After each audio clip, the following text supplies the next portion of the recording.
What's up everyone, how are you all? Today we are back with another blazing Naruto story. What if Naruto became the lover of 1,000 Kunoichi? And still wanted more? If you enjoy, then please like, share and do comments. And also check the description to original creator of this beautiful creation. Naruto Uzumaki sat at the back of the classroom, twitching in anticipation. He had finally achieved the first step towards achieving his dreams. The young ninja, after 3 failed attempts at the genin graduation exam, had finally proven his worth to both Iruka-sensei and the 3rd Hokage by assisting Iruka in defeating the traitor, Mizuki. The young blonde had barely left his sensei's side since the ordeal, spending many hours in the hospital keeping his favorite person company while the older Chunin healed. The scarred teacher had finally been released the day before, just in time to hand out team assignments. After reading out the teams, Iruka left the newly minted genin to their fates, though he had given Naruto a discreet thumbs up on his way out the door. The other genin's Jonin senseis had already come and gone, taking their new students with them. First had been Kuronai, a surprisingly young woman clad almost exclusively in bandages. Her long dark hair and pale skin contrasted sharply with her crimson eyes, and Naruto could tell that Kiba Inazaka was much happier with his team assignments after she had shown up. Before the Jonin had arrived, Kiba had been complaining incessantly about being stuck with the 2 quietest people in the class. To be fair, Naruto didn't think Shino had said more than 2 words in the entire time he'd known the Aburame. His sunglasses and trench coat further supported his aloof demeanor. The final member of Team 8, Hinata Hyuga, was just as quiet, though in a completely different way. She was extremely shy, constantly blushing and stuttering over her words. Naruto had often caught her pale lavender gaze staring at him longingly, though he couldn't quite figure out why. Honestly, it was a little unnerving. The one time he'd called her out on it, she'd blushed, stammered an apology, then run away. After Team 8's departure, a tall Jonin who had introduced himself as Asuma Sarutobi had arrived. The man had a distinct, "I don't care" look about him, aided by the lit cigarette jutting from his mouth. Naruto had wondered if the bearded ninja was related to the 3rd Hokage, but he hadn't had a chance to ask him, as he had gathered the Ino Shika-Cho trio with startling efficiency. Naruto had been a little depressed that he hadn't been on Shikamaru and Choji's team, as they were easily the closest friends he had. Shikamaru Nara, while lazy, was always up for getting out of class, and wherever Shikamaru went, Choji Akamichi was sure to follow. Naruto smiled, remembering a particularly pleasant day of playing hooky with his friends. They'd wound up in one of the lesser-used training grounds, laying on the grass and watching the clouds. Choji had brought snacks, of course, and Shikamaru had quickly used the opportunity for a nap. For his part, Naruto was just grateful that he had someone to hang out with. Ino Yamanaka rounded out Team 10, and she was easily Naruto's least favorite. She was loud, bossy, and her group of followers had constantly belittled Naruto's classroom failures. The Yamanaka heiress hadn't taken part herself, but he knew that she privately agreed with them. One of the most embarrassing moments of his school career had been at their hands, and Naruto didn't think he'd be forgiving any of them anytime soon. Only 3 newly minted genin remained in the classroom. Team 7, Naruto knew, was an oddity. First of all, it was the only genin team he knew of that had 2 kunoichi. Secondly, no one on the team got along at all. Sakura Haruno disliked Naruto because of his friendly, if one-sided, rivalry with her crush, Kiba. The Inazaka boy was all too eager to pound Naruto into the dirt as often as he could, though he was just as quick to help Naruto up and dust him off with a laugh. The blonde had never come close to beating him, being smaller and less skilled than his opponent. Kiba was the highest-ranked boy in the class, after all, and Naruto had barely passed by the skin of his teeth through a technicality. Sakura's dislike of Naruto stemmed from a certain incident, over a month ago, when the Rosette had finally worked up the courage to ask Kiba for a date. Before she could, however, Naruto had interrupted, challenging Kiba to yet another spar. Kiba had accepted right away, and the boys had left Sakura standing alone outside the academy. She'd never forgiven Naruto, even though she'd gotten her date the very next day. The 3rd member of Team 7 was an enigma. Satsuki Uchiha was startlingly beautiful, with long, wild ebony locks that seemed permanently tied back in a ponytail that touched her waist. All of the boys admired her, though she'd never once accepted any of their offers to take her out. She rarely spoke, turning the boys down with a silent glare, her onyx eyes flashing with annoyance. She'd quickly earned a reputation as an ice queen. Naruto didn't think he existed, to be honest. She'd never once spoken to him, and he was too intimidated to join the throng of boys vying for her attention. Satsuki was also the first Kunoichi to earn the coveted top rank in an academy class. Many of the adults hailed her as a genius and a prodigy. She excelled in all their coursework and had never lost a taijutsu match in her entire time at the academy. If she hadn't been so breathtakingly beautiful, the boys in Naruto's class probably would have been sore at losing to a girl, but they were too busy falling over themselves to get her attention to care. The girls in the class hated her, Naruto knew. Invisible as he was, he'd often overhear snippets of their conversations. Their insults were contradictory, which confused Naruto to no end. They'd call her a whore one minute, then accuse her of being a lesbian, then laugh at the fact that she'd never had a boyfriend. He'd once held quite the flame for Sakura, but after listening to her and Ino viciously verbally abuse Satsuki behind her back, his crush had all but disappeared. He hated bullies, and the pink-haired genin was a lot less attractive after that. Beauty on the outside only counted for so much. The rosette in question was currently pacing the aisles, ranting about their new sensei's lateness. Naruto privately agreed, though he'd never admit it. Weren't jonin supposed to be responsible? Satsuki was brooding, as usual, her onyx gaze staring out the window. She seemed unperturbed by this, Kakashi's, tardiness, suffering the long wait in silence. It struck Naruto just how different they all were. Satsuki was the least outspoken person in the class, rivaling even Shino, while Sakura was arguably the loudest. Naruto himself was somewhere in the middle. When he got excited, he couldn't keep his mouth shut, but for the most part he was able to keep himself under control. He guessed that he had Shikamaru and Choji to thank for that. He'd realized a while ago that if he wanted to have friends, he'd have to curb his more annoying impulses. It helped that his rivalry with Kiba was so friendly. Despite the regular beatdowns, Naruto quite liked the Inazaka, so it was hard to get too mad at him. Now, though, Naruto was getting bored. There was only so long that he could sit still, and he'd finally reached his limit. Reaching into one of the pouches attached to the pants of his bright orange jumpsuit, Naruto pulled out a kunai and balanced it on the tip of his index finger. The movement caught Satsuki's attention, but after she ascertained that Naruto wasn't a threat, she quickly lost interest and resumed staring out the window. The kunai balancing was one of Naruto's ways of coping with his hyperactive mind. It took a lot of concentration, which kept his thoughts from wandering to less pleasant things. His current record was just shy of 10 minutes, and he was hoping that his new sensei would show up before he had a chance to top it. Almost prophetically, the door to the classroom opened, revealing a ninja who was undoubtedly a jonin. His green flak vest notwithstanding, the man carried himself with the type of confidence that was earned 100 times over. His white hair seemed to defy gravity, and his face was almost completely covered by a black mask, while his headband sat diagonally on his head. The skewed headband hid his right eye. Naruto briefly wondered how he could fight like that, considering how important both eyes were for depth perception. "You're late," Sakura shouted, pointing an accusatory finger, before realizing who she was talking to. She blushed and mumbled an apology.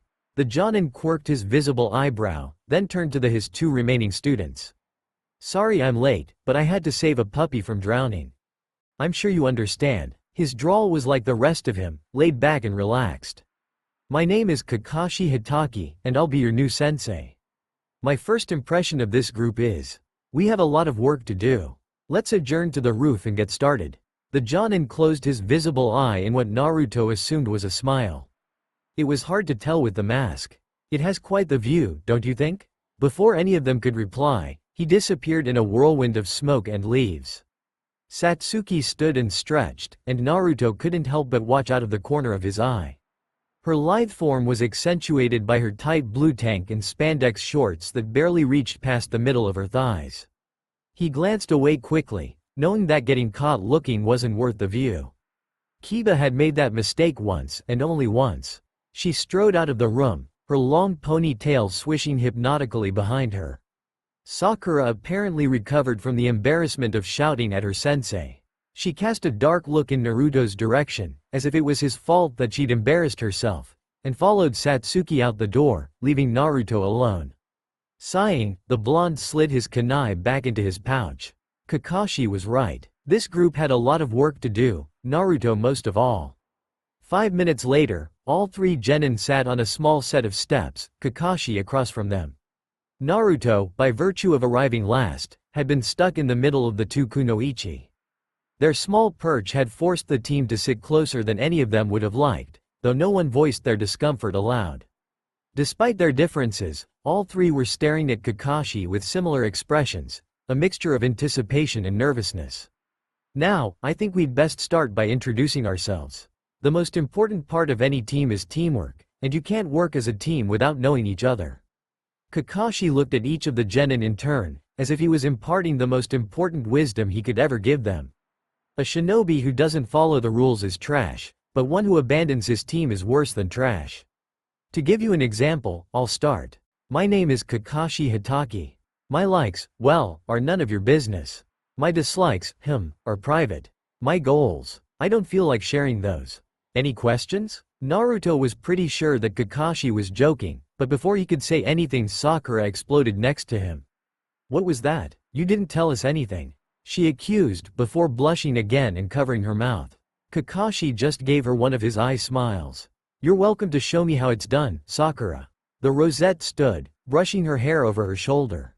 You bet I will. My name is Sakura Haruno. I like my boyfriend, Kiba, and reading. Her blush intensified while Naruto and Satsuki shared a look of disbelief. He couldn't believe that the first thing Sakura wanted her new sensei to know about her was that she had a boyfriend. After collecting herself, the girl continued. I dislike harlots and show-offs, she said, casting a dark look to each of her new teammates. My dreams? Well, the girl tapered off, a frown on her pretty face. I don't know. I guess I want to know more about chakra, and why it varies so much from person to person. Kakashi quirked a brow as she returned to her seat.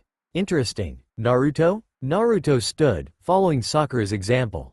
My name is Naruto Uzumaki. I like ramen, training, and hanging out with Choji, Shika, and Kiba. I dislike bullies and people who judge others. My goal is to become the Hokage, and I won't let anything get in the way of that, believe it. He had started off talking at a normal decibel level, but had inadvertently started shouting halfway through. The blonde noticed Satsuki giving him an odd look, different from her usual haughty glares.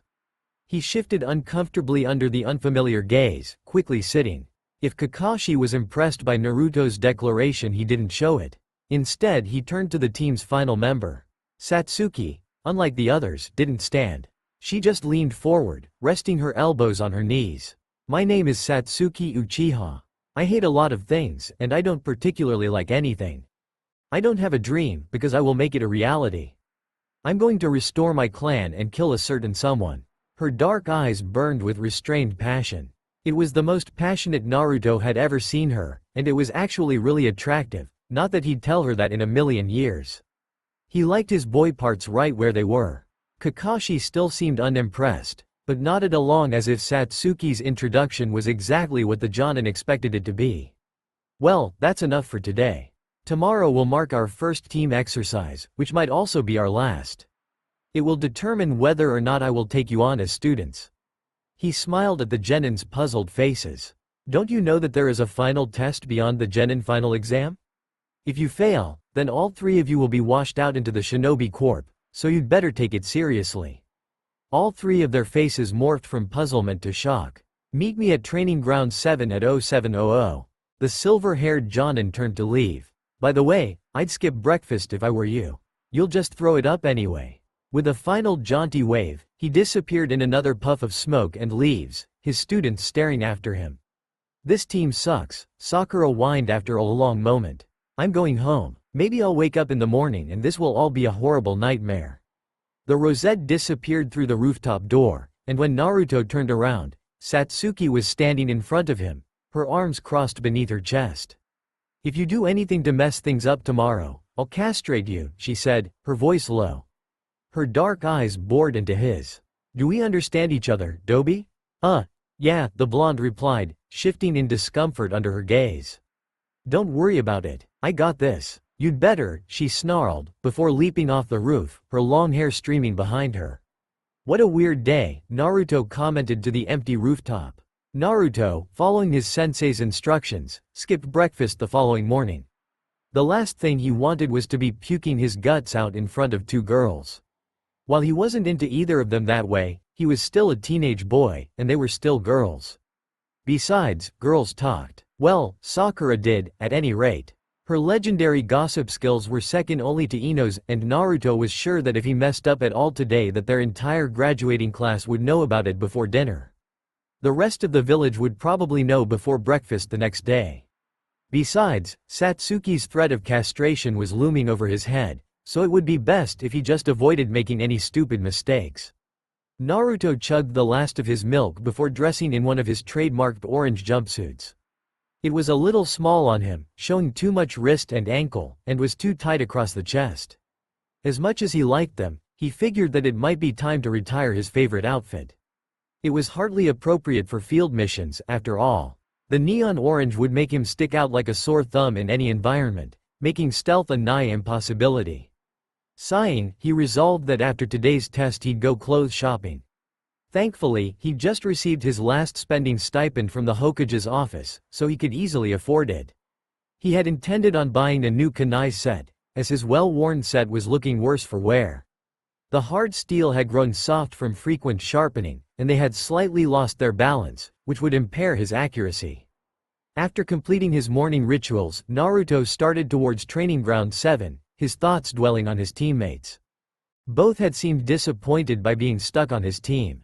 If he was going to gain any traction with either of the beautiful Kunoichi, he'd have to step up his game. He didn't want to be a burden. Maybe he'd get Kiba to show him some taijutsu stuff later on. Though the idea left a sour taste in his mouth, and he knew that the Inazaka would tease him mercilessly, he also knew that Kiba Kid and would give him some helpful pointers. Not surprisingly, Naruto was the last genin to arrive at the bridge leading to Training Ground 7. Both Kunoichi were unerringly punctual, which was probably the only thing they had in common. Their Jonin sensei didn't seem to share the trait, since he was conspicuously absent.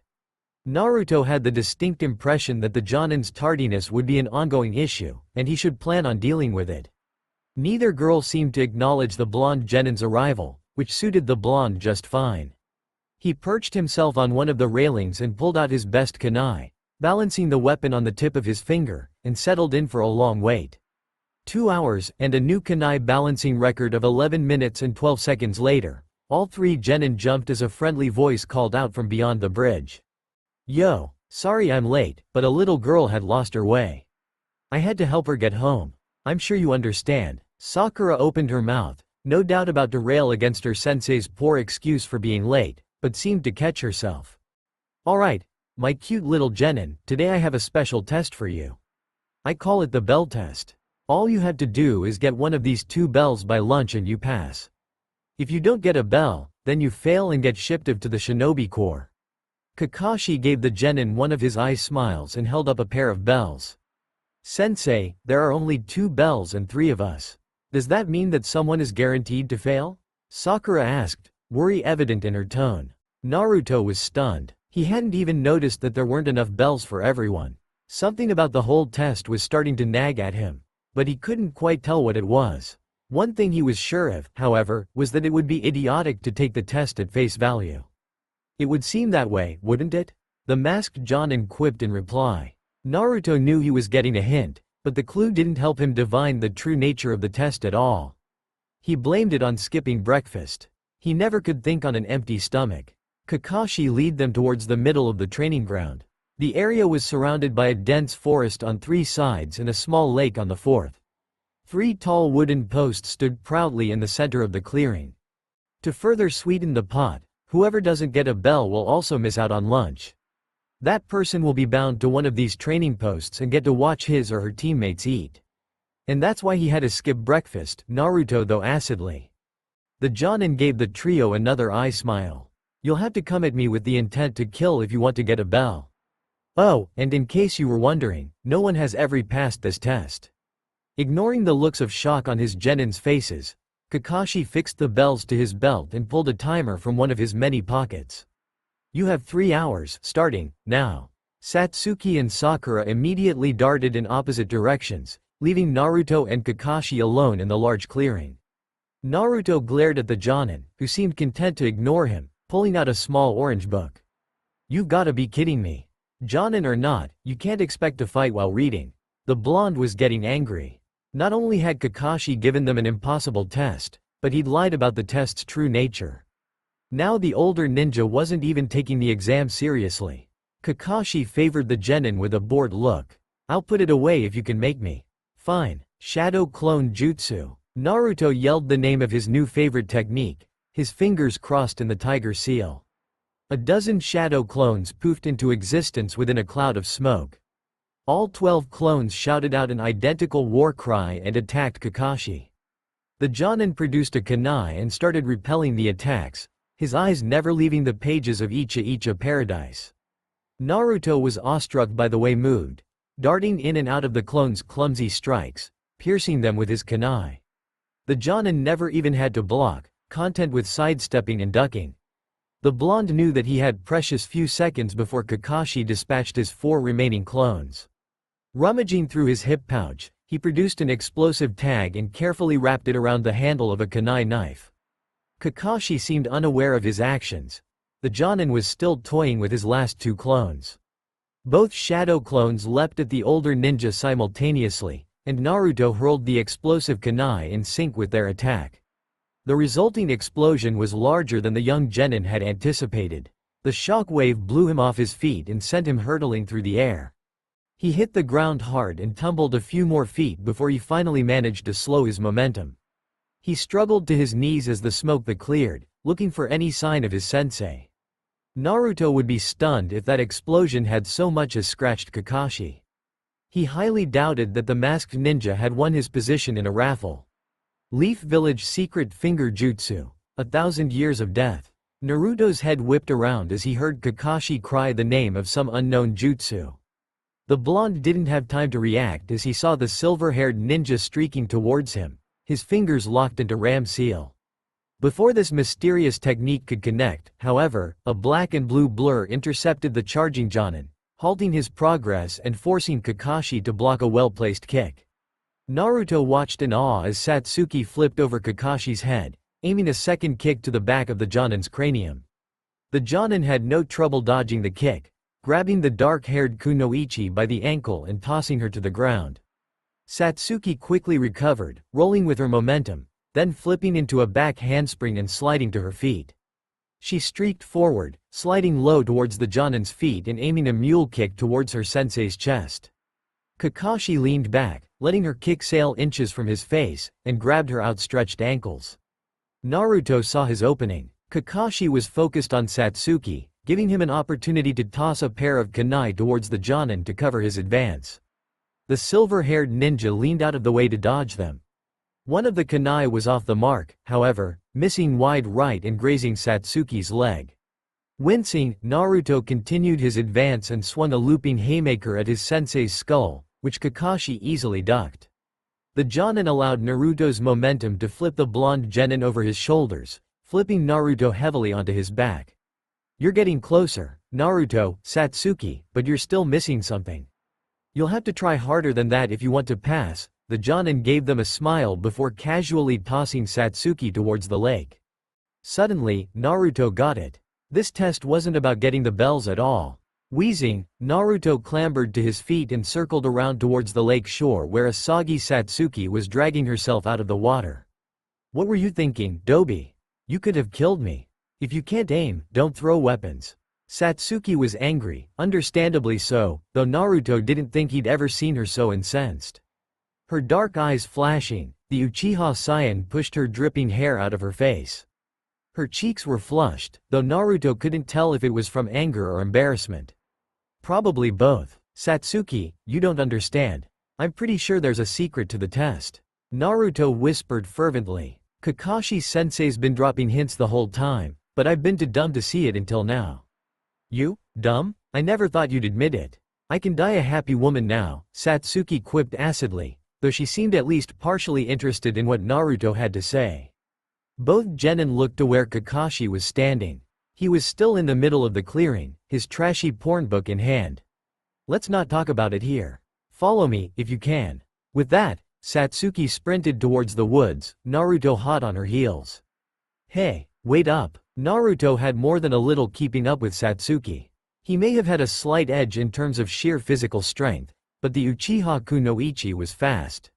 She had him completely outclassed in speed, not that he'd ever admit it aloud. Then again, he didn't have to. Both genin knew who the superior ninja was. A few moments later, they were crouched in the branches of one of the giant trees that surrounded Konoha. Naruto was clutching his side, his breath coming in wheezing gasps.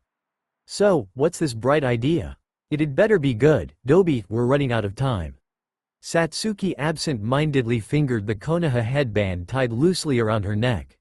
Well, do you remember what Kakashi-sensei first told us yesterday?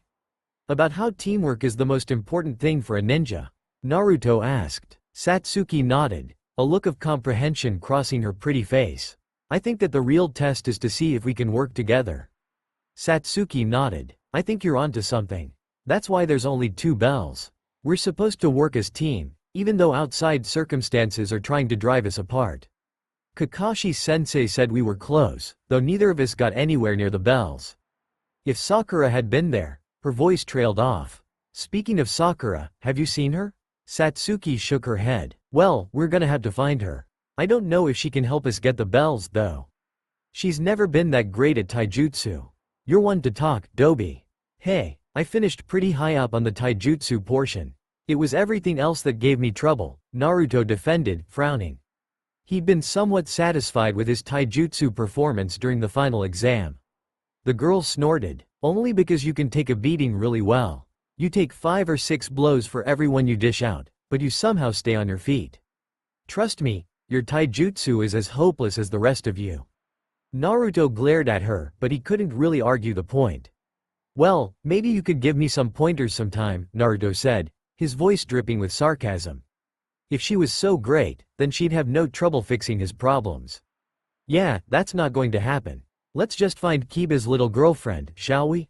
Finding Sakura turned out to be a lot easier than either Satsuki or Naruto had suspected. All they had to do was follow her screams. Apparently, their new sensei grew bored of waiting and reading, and had decided to take the initiative. When the genin pair finally reached her, the pink-haired Kunoichi was curled into a fetal ball, crying. She kept muttering something that sounded suspiciously like, Kiba-kun, under her breath over and over. Smack, snap out of it, Sakura. Whatever you saw was a genjutsu. Satsuki and Naruto's strained camaraderie faded as swiftly as it had appeared, and Satsuki settled back into Ice Princess mode. Sakura glared at her teammate, rubbing her reddening cheek. She seemed like she was about to start yelling at Satsuki, but Naruto quickly cut her off, explaining the true purpose of the bell test. Sakura agreed to work with them, but only after Satsuki acquiesced to giving up one of the bells if they were wrong. Naruto had offered, but Sakura was adamant that Satsuki be the one shipped off to the shinobi corps. The 2 Kunoichi glared daggers at each other, while Naruto stood nervously between them, all but forgotten. Locating their wayward sensei was easy. The Jonin had returned to the middle of the clearing, trashy book in hand. The 3 genin had taken up positions surrounding Kakashi, hidden in the dense forest. Well, the girls were hidden. Naruto couldn't find enough foliage to hide his neon orange jumpsuit. He reminded himself again that he needed to find some new clothes if he wanted to survive as a ninja. Shaking his head, the blonde focused on the mission. He was the point man. It was his job to get the Jonin's attention and keep it by any means possible. Here we go, Naruto thought, taking a deep breath to calm his nerves. Pushing his fingers into the tiger seal, he shouted, Shadow Clone Jutsu. At the top of his voice, 3 dozen clones popped into existence in a large plume of smoke. Just as before, they all charged, their war cry echoing across the clearing. Kakashi didn't even look up as he began fighting them. This technique won't work, Naruto, the Jonin stated calmly, a hint of disappointment in his tone. Naruto leapt from his perch into battle, wincing as a kunai slash ended his last clone's brief, violent life. A hail of shuriken covered his advance, courtesy of Sakura, as Naruto engaged Kakashi in hand-to-hand combat. His clumsy, looping strikes never came close, but they didn't have to. Kakashi had seemingly failed to notice the 6 shadow clones that had hid themselves in the trees sneaking up behind him. They latched onto the Jonin's legs like giant ticks, holding the masked ninja in place. Fire style. Fireball jutsu. Satsuki's voice rang out over the clearing, which was Naruto's cue to withdraw. The Kunoichi had leapt high into the air, and Kakashi's single visible eye widened as he saw the giant flaming ball of death arcing towards him. Producing a second kunai, the Jonin dropped his book, dispatching the clones holding him in place with blinding speed. As fast as he was, the silver-haired Jonin barely had time to leap out of the way before the fireball exploded, knocking Naruto off his feet.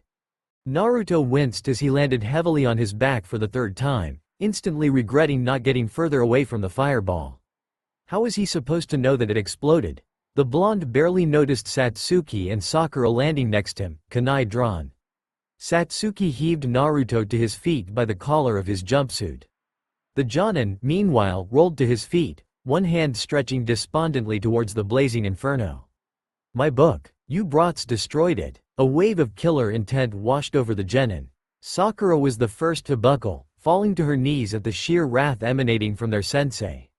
Satsuki had taken a couple steps back, her dark eyes wide with fear. Naruto was too tired to retreat and just consigned himself to his fate. Kakashi stalked toward them slowly as lightning streaked across the suddenly dark sky. You! The Jonin began, bringing his kunai to bear. Naruto was sure that his death would be as painful as it was quick. Pass. The 3 genin cautiously opened their eyes. The sky had returned to its normal blue, and Kakashi was giving them a one-eyed smile. Congratulations. You are now officially Team 7. Let's eat. The clearing was drowned in the sound of their cheers. Team 7 strolled away from their training ground in good spirits. Naruto was still grinning like a loon. Sakura was humming to herself, and Satsuki had a small smile on her face. Naruto was happier than he had been in a long time. After Team 7 had been the first team to ever pass the infamous bell test, the blonde genin somehow convinced the entire team to meet at Ichiraku Ramen.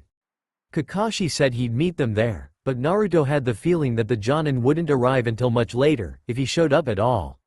Naruto loved the simple ramen stand for a multitude of reasons, but mainly because the owner, Tucci, had never once been cold towards him. He and his daughter had never kicked him out of their restaurant or charged him double what the menu said, unlike many of their competitors. The Ichirakus were good people, and always made the young blonde feel welcome.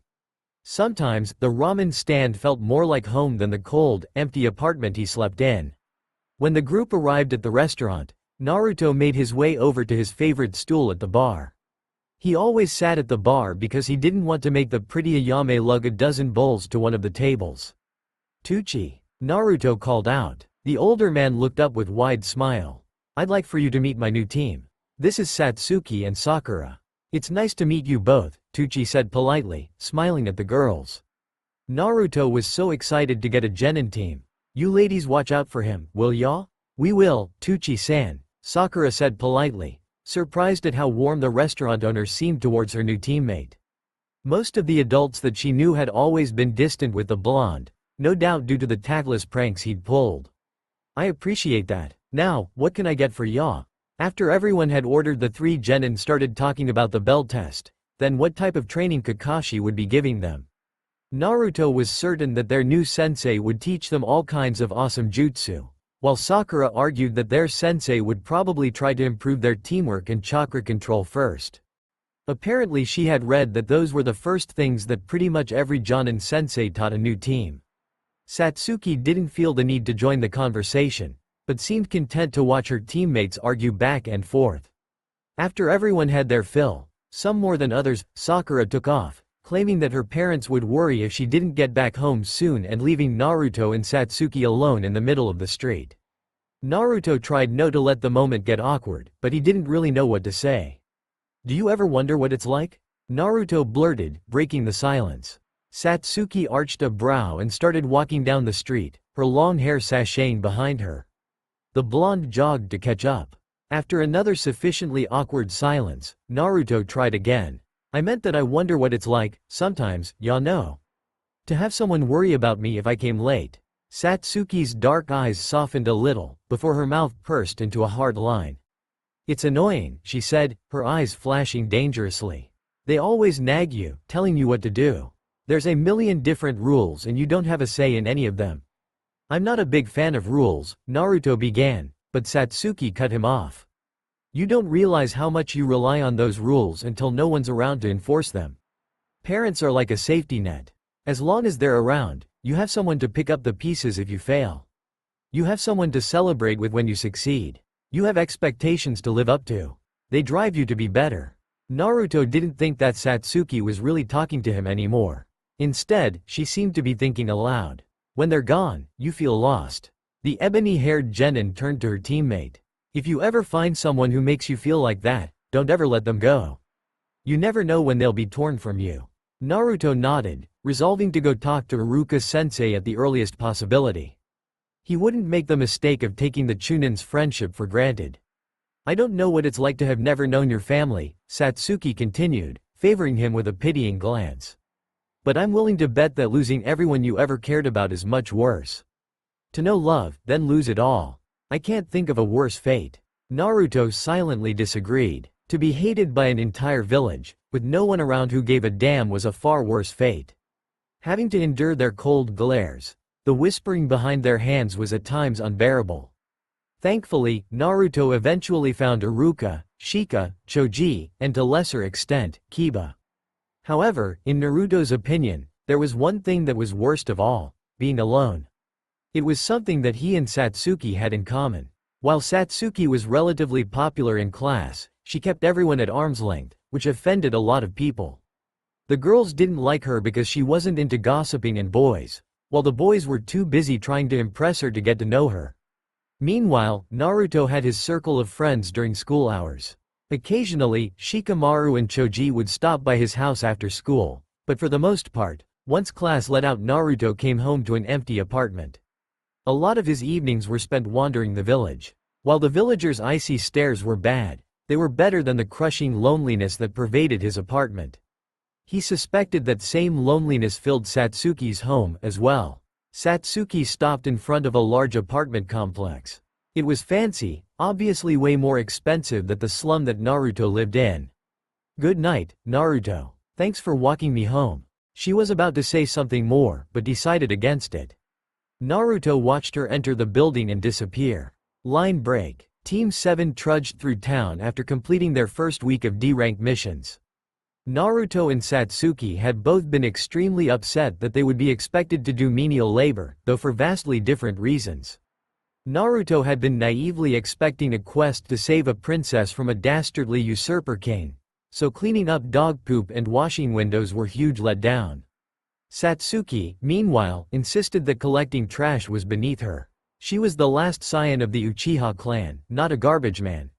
Even worse, Kakashi had forbidden Naruto from using his shadow clones to do the work. "How else will you learn?" Sakura, meanwhile, didn't seem to care. She took the D ranks in stride, humming throughout the day and chatting Naruto's ears off about her boyfriend. Naruto was learning more about his rival than he had ever wanted to know. Imagining the Inazaka kissing techniques was the last thing he wanted. Before they became a team, she wouldn't have given the blonde the time of day, but apparently she needed an outlet for her gossip, and Naruto was apparently the best option available. Satsuki seemed thankful that the Rosette hadn't chosen her to confide in. Nevertheless, the missions had all been successful, and Naruto had happily stuffed his hard-earned cash into Gama-chan, his faithful frog-shaped wallet. However, he didn't plan on keeping the frog stuffed full for long. Today was the day that he could afford a new wardrobe. Loath as was to give up his jumpsuits, he knew that they'd soon be taking on missions outside the village. Missions that might require him to not be so easily noticed. He knew he wanted to keep some orange, as it was still his favorite color, but he had resigned himself to a more toned-down version. If only he had enough money to get some new kunai, too. He had never cared for shuriken too much, preferring the weight and feel of the larger kunai knives. Besides, a kunai was more versatile. It was effective at both close combat and at range. Lost in thought, Naruto made an excuse to his female teammates and bid them good night, ducking into a ninja apparel store. Sakura had seemed surprised, but followed him inside, while Satsuki kept walking without a single comment. What are you doing, Sakura? Naruto asked, confused. He hadn't expected company on this little shopping venture. The girl scoffed. If you're going to go clothes shopping, you'll need me along, the Kunoichi quipped, a wide smile on her face as she started rummaging through the racks. If only Ino were here, we'd get you set up really well, but I can handle this on my own. Besides, I know the owner. She's friends with my mom, so I can get you a sweet deal. That was a relief, if Naruto was being honest with himself. He didn't think the shopkeep would dare throw him out if he had Sakura with him. The villagers may be cruel to him, but they were careful to not be too prejudiced around Konoha's kids for some unknown reason. The blonde had initially hoped that people would start treating him differently once he graduated from the academy, but sadly that had not been the case. If anything, the villagers treated him worse, like he was an explosive tag just waiting to go off. Naruto didn't find it bothering him quite so much anymore, though.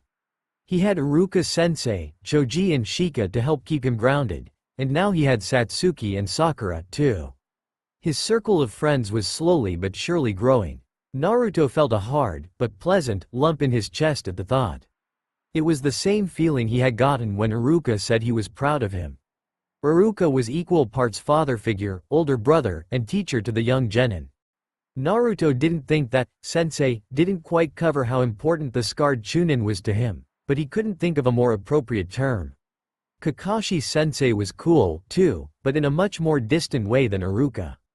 The Jonin would often offer Naruto good advice on any number of subjects, though they were usually just about Naruto's skills as a ninja and training methods.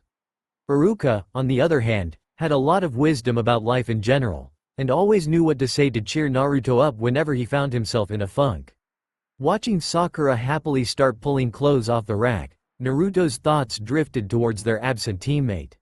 She had been distant lately, even more than usual. It had started the day after he had walked her home. He suspected that Satsuki had shared more than she had intended, and now felt uncomfortable around him. Naruto shrugged the problem away. There was nothing he could do about it, so he shifted those troublesome thoughts to the back of his mind, instead focusing on helping Sakura pick out the perfect outfit. He knew he'd have a fight on his hands to keep his favorite color in the mix. The next morning, Naruto was the first one to the bridge off of Training Ground 7. The bridge had become the unofficial meeting place for the team, and the blonde immediately took his usual perch atop one of the railings. The blonde felt like a million ryo. He and Sakura had spent over 2 hours selecting new clothes. Ino Yamanaka, Sakura's closest friend, had shown up halfway through, causing the whole process to start over again. Naruto had no idea how the fellow blonde had known that there was clothes shopping being done, but being the center of attention to two beautiful kunoichi had been a novel and pleasant experience. He felt cool for the first time in his young life. He was wearing a sleeveless hooded sweatshirt, navy blue with a burnt orange trim around the hood and pockets. He had labored for an hour after getting home to sew the Uzumaki swirl on the back. He wore the hood down and the zipper half undone, revealing the black short-sleeved undershirt beneath. The undershirt's sleeves and collar were trimmed in same burnt orange as the jacket. His forearms and shins were hidden by navy blue warmers, once again trimmed in orange, while a pair of black knee-length shorts, with orange piping down the side, rounded out the ensemble. A pair of black ninja sandals protected his feet. He'd purchased a new headband, a full foot longer than his old one, but had made sure that the lady behind the counter had attached Iruka's leaf plate to it. He didn't want to completely do away with his mentor's gift, after all. Even better, thanks to Sakura's sweet deal with the owner, he'd been able to buy a new kunai set. It wasn't anything fancy, but the knives were leagues better than his old ones. Both Sakura and Ino had judged him acceptable, and the blonde girl had even flirted with him a bit. She'd teased him gently when he'd blushed redder than he though possible. Sakura had rolled her eyes at the entire affair, muttering about how shallow her friend was. Line break. Satsuki and Sakura walked towards the bridge in silence. The kunoichi still didn't care for one another, but they happened to be coming from the same direction and going to the same place at the same time. Satsuki couldn't tell what Sakura's deal was. The rosette seemed especially excited to get to the bridge today, and kept shooting her knowing looks. Satsuki was almost tempted into asking Sakura what was going on, but she had no doubt that that was Sakura's intentions. The Uchiha Saiyan refused to play along with her teammates' immature game. She was utterly stunned upon seeing that Naruto was already there. He was normally the last to arrive, but he was calmly sitting atop the bridge's railing balancing one of those stupid kunai on his finger. What really drew her attention, though, was that the blonde genin had traded in his horrible jumpsuit. She felt her cheeks start to redden as she ogled her teammate, and immediately fought to keep down the blush. She'd never realized that Naruto was, well, hot. Who knew that he was hiding such well-developed muscles beneath that bulky jumpsuit? It seemed as if the blonde hadn't realized that the girls had arrived, or that Satsuki was still blatantly ogling him. Instead, his cerulean gaze was focused on the kunai that he was lazily balancing on one finger. Satsuki tried to look away, but her onyx eyes kept shifting back towards him of their own accord. "Keep your cool, girl. No matter how hot he is, he's still just Adobe." Sakura giggled beside her, and Satsuki fixed her with her hardest glare, though the effect was somewhat tarnished by the blush still staining her cheeks. The giggle also drew Naruto's attention, and his eyes locked with Satsuki's for a brief moment. Her blush deepened, and she looked away, disgusted with her body's physical reaction. She was a kunoichi, not a bitch in heat. "Looking good, Naruto," Sakura squealed, sidling next to him. "Ino and I are miracle workers, I swear. If I wasn't in love with Kiba-kun, I might just make you take me out sometime." The blonde blushed furiously at the teasing, and his lack of focus caused his kunai to clatter loudly to Bridge's surface. Satsuki almost wretched, imagining Naruto and Sakura together was a new personal hell for her. Not that she'd be jealous, she told herself. It'd just be really annoying to watch them hang all over each other. She silently thanked Kami that Sakura already had a boyfriend. Fortunately, Kakashi chose that moment to show up. If he noticed Naruto's new gear, he didn't show it. "Yo, sorry I'm late. I had to help a baby bird with broken wing get back to its nest." "I'm sure you understand." Satsuki rolled her eyes. Their sensei's excuses were getting lamer by the day. Line break. Naruto retrieved his fallen kunai and slid it back into his hip pouch. He was pretty surprised that Kakashi was only a few minutes late today, though the Jonin's tardiness rarely followed an established pattern. Sometimes, he'd show up 20 minutes after 7, other times he wouldn't arrive till almost 10. It was maddening. Naruto couldn't anticipate when he'd have to show up to the bridge, so catching an extra hour of sleep was impossible. He suspected that it was an intentional ploy on Kakashi's part. He hoped that they were doing something cool today. D-ranked missions were good for Gama-chan, but they were especially hard on Naruto's pride. Scrubbing dog crap out of the Inazaka kennels while Kiba watched had easily been one of the most degrading moments of his young shinobi career. Kiba had teased him the whole time, pointing out whenever Naruto missed a pile. It didn't help that Akamaru, Kiba's familiar, had given Naruto a fresh pile to clean up halfway through. He knew that the larger boy was just giving him a hard time, but he'd had to do whole mission basically by himself. Satsuki outright refused, while Sakura seemed more focused on her boyfriend than the kennels. Kakashi led the three genin into the large clearing of Training Ground 7. Naruto and Sakura shared an excited look. Normally, the Jonin took them to the Hokage Tower to get a mission. Going to the training ground meant they would be learning something. While Satsuki and Naruto were far more interested in learning new techniques than Sakura, even the Rosette was grateful for a break from D-ranked missions. Satsuki usually stuck around for an extra hour or two after Kakashi dismissed them for the day, beating on the training posts, while Naruto stayed late into the evening, punching and kicking until his knuckles were bloody and his shins were numb. If he was being completely truthful with himself, he didn't really know what he was doing. He knew how to throw a punch, but he was sure that if he could get the forms right that he'd hit a hell of a lot harder. It was just so difficult for him to learn from the complicated scrolls that Iruka had given him. The older Chunin had looked sincerely apologetic when Naruto had gone to him for help with his taijutsu forms, but Iruka had claimed that his workload had doubled since Mizuki had turned traitor. The increased strain on the Chunin's time wouldn't be relieved until a new instructor was found to replace him. Until then, Naruto would be on his own. Iruka had ruffled Naruto's shaggy blonde hair and promised that he would help his student as soon as he could, if only Naruto would hang in there in the meantime. "Alright, my adorable little genin, today we're going to warm up with some sparring." Afterwards, I'm going to teach you all a cool new trick. Kakashi immediately caught all three genins' attention. What are you going to show us? Some badass new jutsu? Naruto could barely contain his excitement, and had inadvertently started shouting. Kakashi sighed. It's always jutsu with you, he muttered under his breath. It's not a jutsu, Naruto, but I guarantee that it's vital to being a good ninja. The blonde was slightly disappointed, but quickly shook it off. Learning something was better than nothing, after all. First off, we'll have Naruto face Sakura. Taijutsu only. Start and stop on my mark. Naruto and Sakura nodded and faced each other, while Satsuki perched herself atop one of the tall training stumps. Honestly, Naruto wasn't sure he wanted to fight Sakura. Sparring with her was different from sparring with Satsuki. The Uchiha was a fighter, the best in their age group. Satsuki was more of a girl in Naruto's head. Start. Sakura immediately hopped backwards, settling into a defensive posture. Naruto stood his ground, lowering into his stance and cursing his misfortune. It was bad enough that he had to fight a girl, but did he have to be the aggressor, too? To quote Shika, "This is troublesome," Naruto thought, sighing aloud. Tensing, he charged towards the rosette, half-heartedly throwing a wide, looping haymaker that he knew she could dodge. Sure enough, Sakura neatly ducked beneath the blow, but instead of pressing her advantage, she merely backpedaled a few steps and resumed her defensive stance. This is going to get annoying really fast, Naruto thought acidly. He charged again, throwing the exact same punch with the exact same result. At this rate, we'll be here for hours. Fine, I guess I'm going to have to be a jerk and hit a girl. Hopefully Kiba won't kick my ass too hard for beating up his girlfriend. Naruto charged a third time, faking another right-handed haymaker before spinning into a low leg sweep. The kick caught Sakura by surprise, and she squawked as she felt her legs fly out from under her, landing on her rear.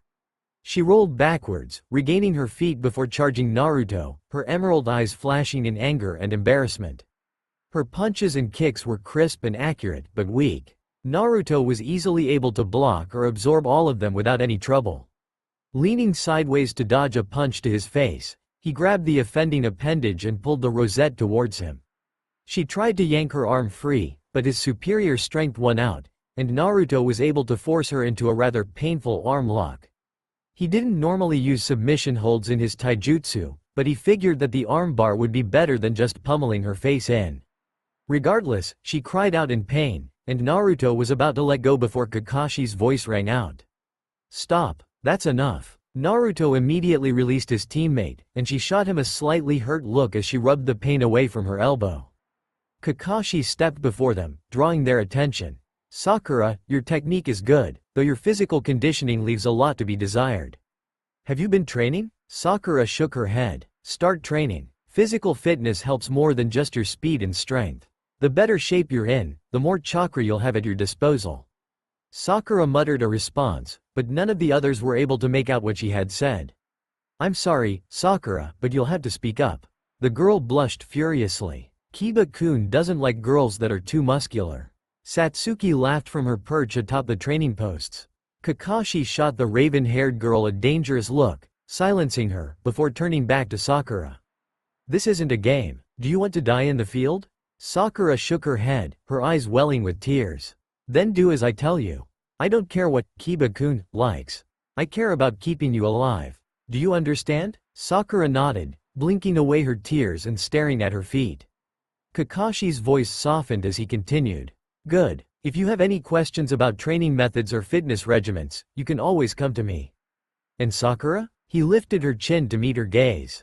"If he truly cares about you, he won't care how many muscles you have." He left the girl to ponder that tidbit of wisdom before turning towards his only male student. "Naruto, your condition is excellent.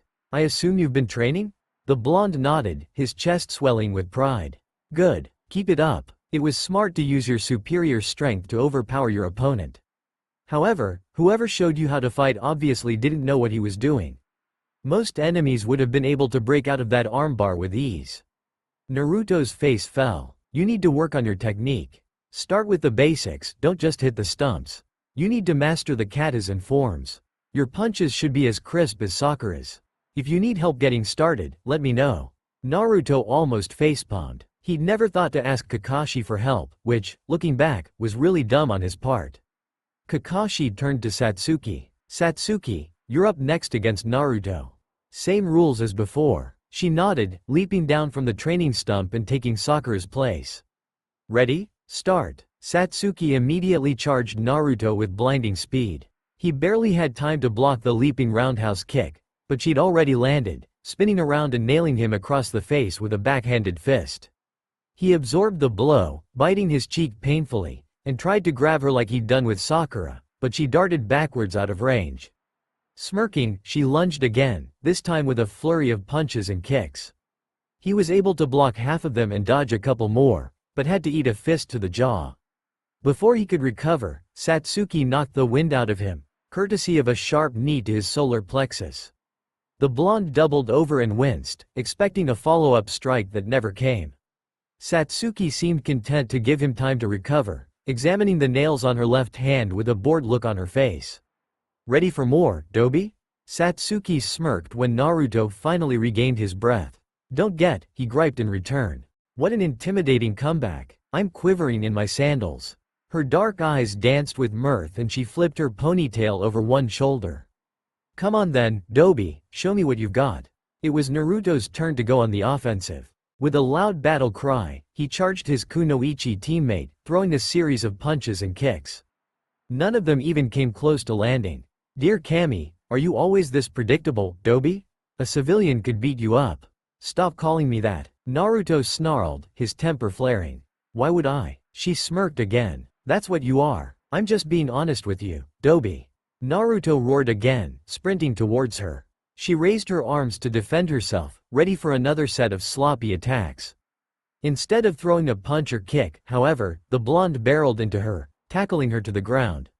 They grappled back and forth, rolling in the grass as each tried to gain the upper hand. Finally, Naruto was able to roll her onto her back.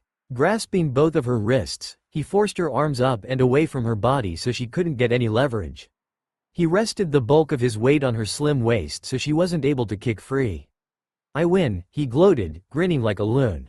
Who's the Dobi now? You are, she replied acidly, her onyx eyes meeting her cerulean gaze.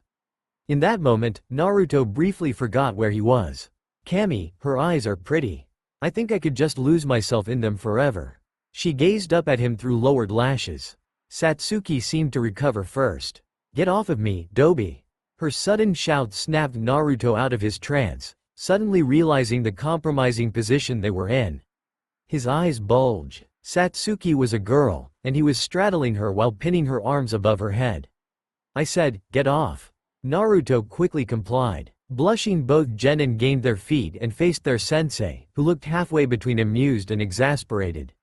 Sakura was staring at them, her green eyes dancing with hidden mirth. Naruto had no doubt that he'd just become a juicy piece of gossip. Done with your little groping session? Kakashi chuckled, causing the pair to blush again. Naruto, same notes as before. You have a lot of physical talent, but you need to go back to the basics. Nice. Improvisation to subdue your opponent. Naruto didn't trust himself to speak, so he just nodded. Satsuki, you did extremely well. Your technique was flawless and your speed was excellent. Your strikes didn't pack as much power as they could have, but that's something you'll likely be fighting your entire career. As it is, your strength is above average for your age and gender. However, I'd recommend you avoid grappling at all costs. Most of your opponents will be like Naruto. They'll try to physically overpower you, and you can't afford to fight on their terms. Many kunoichi employ weapons instead of relying solely on taijutsu for just that reason. As you mature, you may want to consider picking up some kenjutsu. Yes, Kakashi-sensei. Good. Now, since you've all been good little genin and danced for my amusement, I'm going to teach you a new skill. Naruto blinked in surprise. Sensei, aren't Satsuki and Sakura going to spar? The Jonin shook his head. There's no point. Satsuki and Sakura know what they need to improve. As I was saying, it's time to learn a new technique. Today, we're climbing trees, he said grandly. He looked at his students' blank faces before continuing. Without using our hands. Line break. The tree climbing exercise had been especially difficult for Naruto. The problem, Kakashi had told him, lay with his enormous chakra reserves. While most genin could feel the very slight drain on their chakra that the exercise required, for Naruto it was like isolating an eyedropper of water from the ocean. No matter how little chakra he tried to employ, he found himself propelled forcefully from his tree. It took him almost a week of constant training, of trial after trial, error after error, for him to gauge the exact amount of chakra required to stick to the tree without launching himself through the air. He still could only take a handful of steps before his tenuous control ran out, expelling him from the tree like a rocket. However, his ungodly chakra pool would cause far more problems than just the tree climbing exercise. He'd have to use the same system for all of his jutsu to get the best effect, barring, of course, the shadow clone jutsu. He could pump as much chakra as he wanted into his signature technique and only end up with more clones. Furthermore, Kakashi told him that the jutsu required a boatload of chakra, more than most chunin were able to produce without killing themselves, to even produce one clone. That's why he could use the move so much better than his other ones. He could actually feel it, though only slightly. His other jutsu, like substitution, henge, and the regular clone jutsu would have limited effectiveness or outright fail if he pushed too much chakra into them. A small part of the blonde was tempted to just forget those techniques and focus on mastering jutsu that required more chakra, but he knew that he needed them. There was a reason that they were taught to every single student that went through the academy, after all. Further adding to his list of woes, his outlandishly large chakra pool would also make him highly susceptible to genjutsu. Illusory techniques worked by influencing an opponent's chakra network, and Naruto was unlikely to notice the subtle manipulations until it was far too late, if at all. Furthermore, even if he did realize he was in a genjutsu, he would have extreme difficulty escaping the hostile illusion. Dispelling genjutsu was as simple as momentarily disrupting your chakra flow. For most ninja, this was a relatively easy task, like clogging a small stream. For Naruto, it would be like damming a wide, raging river. However, if Naruto was able to overcome these obstacles, Kakashi told him he'd be a force to be reckoned with. His chakra reserves, which had so far caused him so much trouble, would enable him to keep fighting long after anyone else fainted from chakra exhaustion. He could potentially learn any high-level jutsu, barring genjutsu, of course, and use them much more frequently than anyone else. After a lot of thought, Naruto decided to look at the whole thing like it was a blessing. He could learn to deal with chakra control problems. It would be difficult to master manipulating such minuscule amounts of chakra, but it was far from impossible. Line break. Kakashi Hitaki had tried not to show it during the day's training, but Naruto's chakra pool had deeply unsettled him. Even considering his lineage and tenet, there was no way that the boy should have so much chakra. The Jonin made his way towards the Hokage Tower. Despite his usual apathy, Kakashi felt that this disturbing development couldn't wait. Anything regarding the Kyuubi needed to be a top priority. He checked in with the Hokage's secretary, a cute brunette who favored him with what she obviously though was a seductive smile. He briefly considered taking the Chunin home with him when he left, but ultimately decided against it. Women like that tended to want more than he was willing to give. The young woman announced that the Hokage was ready to see him, and he passed by her without another glance nor thought. Kakashi, to what do I owe this unexpected pleasure? Hiruzen Sarutobi, known to the world as the Sandaime Hokage, was obviously advancing in years. His face was covered with a web of wrinkles, and his voice had the hoarse quality of a man who had lived long and laughed often. Many shinobi didn't live to reach the Hokage's age. It was a testament to his skill and knowledge that he had survived as long as he had. Hokage-sama, it's about Naruto and his burden, Kakashi replied solemnly, cutting straight to the point. The Sandaime sobered immediately, his easy smile wiped from his face in an instant. Tell me everything, the older man ordered. Honestly, I don't know, the Jonin replied. His chakra pool is frankly terrifying. I've had them working on the tree climbing exercise for a week, and he still hasn't mastered it. Sarutobi nodded, packing his pipe. That's to be expected, though. Chakra control was never going to be the boy's strong suit. Kakashi shook his head. I didn't expect it to be this much of a problem. I've watched him go at it for hours, using as little chakra as he can, and he still can barely take half a dozen steps up the tree without launching himself 20 feet through the air. The Sandaime frowned as he lit his pipe, taking a puff of the bittersweet tobacco within. That does sound troubling. Kakashi continued airing his concerns. I had him channel as much chakra as he could for me, Hokage-sama, and he did something I've never even heard of before. I could see it roiling off of him in waves. What did it look like? The Hokage asked, concern written across his face. Was it bright blue? It wasn't the Kyuubi's chakra at all. I couldn't feel any malevolence from it, though the sheer amount almost overwhelmed me. I've never felt anything like it, even from you or the Yondaime at your primes. For a long moment, the Hokage puffed on his pipe, considering this startling revelation. Kakashi had been right to bring this to him. Very well. I'll recall Jiraiya to the village immediately. He's the only man I trust to examine young Naruto's seal. Thank you, Hokage-sama, Kakashi replied, visibly relieved. In the meantime, I need for you to do your utmost to help temper Naruto's chakra control. Perhaps the tree climbing exercise, while basic, is beyond him at the moment. Start with something more taxing on his reserves. As you command. Life couldn't get much better for young Naruto Uzumaki. After a full week of failure at the tree climbing exercise, Kakashi had moved him on to the supposedly more difficult water walking technique. It had been difficult, but he'd managed it after a few days. Even better, he'd gone back to the tree climbing exercise afterwards, and had finally gotten it down. Sure, it had only taken him another week, but after many trials and errors, he'd reached the top. Kakashi had quickly set him to practicing sticking a leaf to his forehead. He still struggled with that one, though after 2 weeks of training he stopped exploding the leaf into a million tiny pieces. He knew that he'd eventually get it down. Now, the blonde sat in his favorite stool in his favorite restaurant with 2 of his favorite people.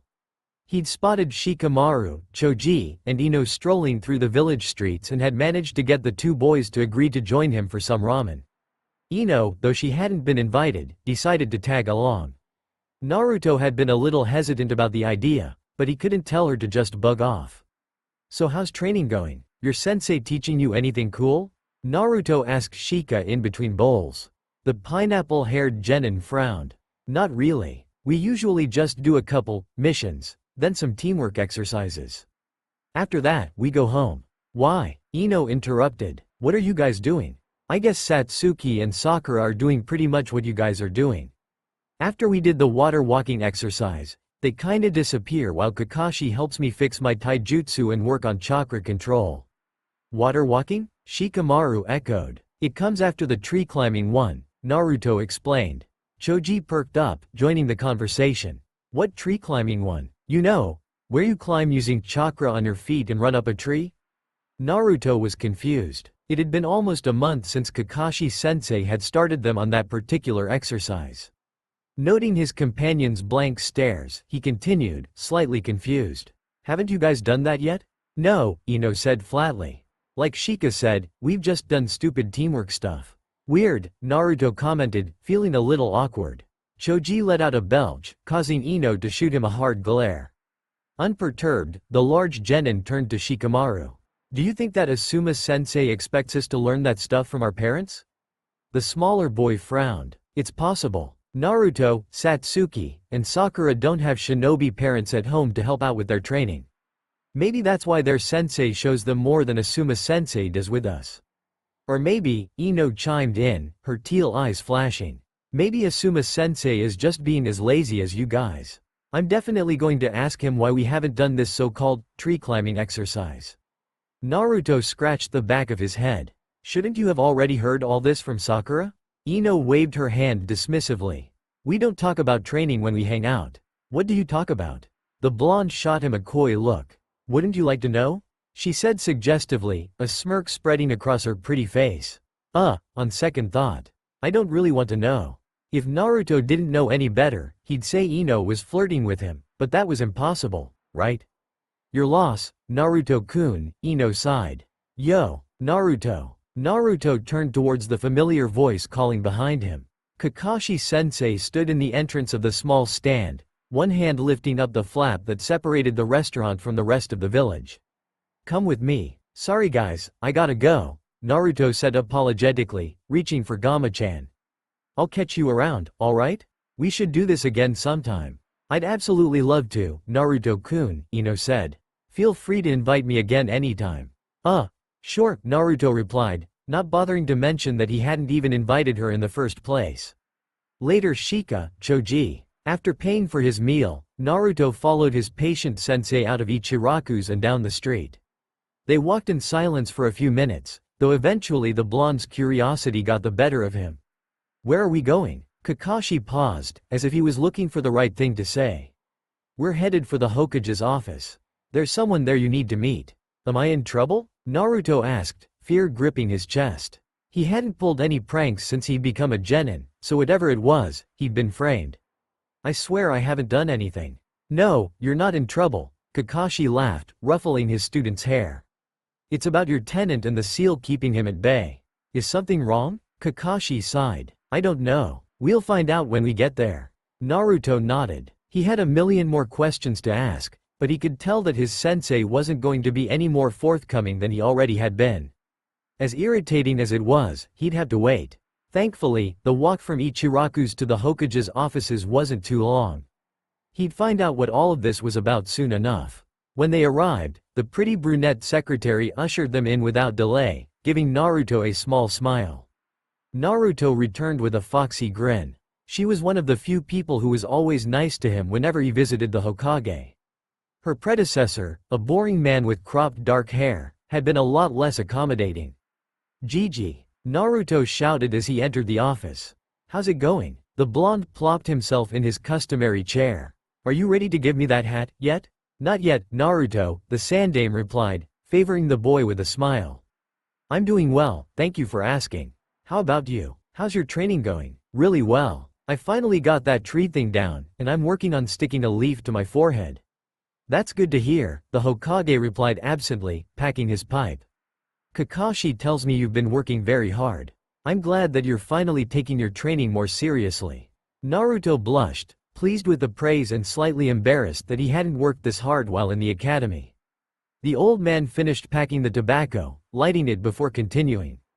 "As much as I would like to spend the afternoon exchanging courtesies, my boy, we have some important matters to discuss. I'd like for you to meet a student of mine, Jiraiya." The sandame gestured towards the back of the room. Seeing this Jiraiya for the first time, Naruto was more than a little embarrassed that he hadn't noticed him when he'd entered the room. First of all, the man was huge, towering over everyone else in the room by at least half a foot. Secondly, he was exuberantly and outlandishly dressed, all in bright reds with an enormous scroll strapped to his back. Instead of the customary Konoha headband, Jiraiya wore a horned headband with the kanji for oil on it. He also had long, wild, snow-white hair. "Nice to meet you, Jiraiya-sama," Naruto said politely. Even though he wasn't as good as Satsuki or Sakura at village history, he knew right away who this man was. This was Jiraiya of the Sannin, the man who had trained the Yondaime Hokage. The big man gave him a small wave before nodding towards the Hokage. Naruto turned back towards the sandame. The old man puffed on his pipe for a moment before speaking again. "I've asked Jiraiya here because he's the elemental nation's leading expert of Fuinjutsu." The blonde genin suspected that he was supposed to be impressed, but he had no idea what Fuinjutsu even was. Kakashi noted his student's confusion.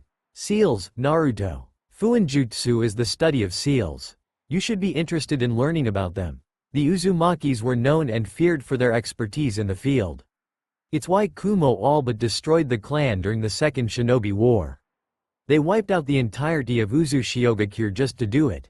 Naruto tried to process this information. He'd never really given much thought to his family name. He knew that his parents had died during the Kyuubi attack and desperately wanted to find out who they were, but he'd never considered that he might have had a clan, or that he'd be one of its last surviving members. He suddenly felt a deep anger settle over him. Kumogakure was almost directly responsible for him growing up alone. If they hadn't destroyed the clan, there surely would have been someone from his family willing to take him in. He suddenly felt so alone. He had no clan and no parents. This must be how Satsuki feels, Naruto thought with a flash of insight. "So my clan was from this Uzushio?" Kakashi nodded. "Can I go there?" The question seemed to take the three older ninja by surprise. "Naruto," the Hokage said, his voice filled with sorrow. "The village is nothing but ruins now. You are needed here. I promise that you can visit your ancestral home at a later date, but for now I ask for your patience." Naruto's face fell. I know how much family means to you, my boy, and I will keep my promise. You have my word. Naruto wiped at his eyes, suddenly filled with determination. Well, I guess until then I'll have to learn all I can about Fuinjutsu. If that's what my clan is known for, then I want to do them proud. I can help you there, kid, Jiraiya said, smiling. It was the first time he'd spoken since Naruto entered the room, and it was a lot deeper than Naruto expected. For some reason, he couldn't help but like the Sannin. I know a few things about the subject, after all. Kakashi shot the Sannin an annoyed look, one that the older ninja didn't miss. Don't worry, Kakashi, I'm not stealing your student. I'll just show him a few things here and there about seals in his free time. The Jonin still looked irritated. Aren't you leaving the village again soon? I'd hate for you to get Naruto's hopes up and then disappear in a few days. Nah, I think I'm going to stick around for a while. It'll give me a chance to remind myself what I'm fighting for. Besides, there are other issues that need to be taken care of. Jiraiya's final statement was loaded with obvious hidden meanings, though Naruto hadn't the slightest idea of what he meant. What other issues? Kakashi and the Sandaime didn't seem to have any problem deciphering the cryptic statement, though Naruto didn't feel quite bold enough to ask. However, there was another question that he'd been dying to get answered since he'd entered the room. It's really cool to meet Jiraiya-sama and all, but why am I here? I mean, I doubt that someone so important meets and greets every rookie genin in the village. The Hokage turned towards Naruto, and Genin realized for the first time just how old the Hokage was. His weathered face was creased with concern. Kakashi gave me a rather interesting report a couple weeks ago. Tell me, Naruto, have you ever suffered from chakra exhaustion? The blonde shook his head. I didn't think so, not with what Kakashi reported. What's going on? Naruto demanded, a sinking feeling burying itself deep in its gut. What did Sensei tell you? Kakashi looked to the Hokage, who nodded. Naruto, you have larger chakra reserves than anyone in the village, the Hokage included. You could combine the chakra pools of every shinobi in the village, and they still wouldn't come close to matching yours, Kakashi stated simply. I doubt there's anyone in all of the elemental nations who can rival them, even other Jinchuriki. That's a good thing, right? Naruto asked, not liking where the conversation was going. Jiraiya settled himself in the chair next to him, propping his feet on the Hokage's desk. It's like this, Gaki. You shouldn't have that much chakra. It's not natural. It shouldn't even be possible. We think it has something to do with the fuzzball inside of you, which is why the Sarutobi sensei asked me to come. I'm the only person loyal to Konoha who could even begin to comprehend the seal that the Yondaime used to stop the Nine Tails, much less make adjustments. So, you're worried that the seal is breaking? That's right, kid, you catch on quick. Now, do me a favor and take off your shirt. Naruto hesitated before complying. Now channel some chakra for me. How much? Jiraiya shrugged. As much as you want. It shouldn't matter. Nodding, Naruto closed his eyes and reached for the vast ocean that was his chakra reserves and started pumping the chakra through his network. Once he'd tapped into them, he couldn't help but keep reaching, pushing more and more chakra through his body. He'd only begun before a hand on his shoulder told him to stop. The teenager opened his eyes, noticing the slightly stunned look on the Sandaime's face. Jiraiya, on the other hand, didn't seem surprised in the slightest. It's as I suspected, sensei. Minato's seal work was even better than we could have hoped for even wanted. The big man turned back to the blonde, his hand still clasped on his shoulder. Congrats, kid, you're no longer a Jinchuriki. I'm sorry, what? Kakashi asked. It was strange to see his normally unflappable sensei at a loss for words. I can't say for certain, since the seal is all but disintegrated, but it looks like Minato added something to the seal that would leech the Kyuubi's chakra and add it to Naruto's reserves. The Kyuubi is a being of pure chakra. As Naruto grew, Minato's seal kicked into overdrive, siphoning off more and more of the beast's chakra until there was nothing left, effectively killing the Kyuubi. I didn't even consider doing that with Kushina's seal, for obvious reasons. Jiraiya leaned his head back, closing his eyes. Minato truly was one of a kind. I've never seen anyone just get Fuinjutsu like he did. It was actually a little annoying. He'd understand in minutes concepts that took me days to learn. So the Kyuubi is gone for good? The Sandaime asked, his face filled with conflicting emotions. I can't say or sure, but my best guess is no. It's an immortal demon, formed by people's baser emotions. It'll be back, but it's definitely something we needn't worry about in our lifetime, or even our grandchildren's lifetime. The legendary ninja stood. Well, now that that's out of the way, I'm going to go continue my research. My books don't write themselves, after all. He turned towards Naruto and tossed the genin a small, leather-bound book. Read that cover to cover. I'll find you when you're done. It has all the information you need to get started with Fuinjutsu. Naruto caught the book and looked at the cover. The Idiot's Guide to Fuinjutsu by the legendary Jiraiya.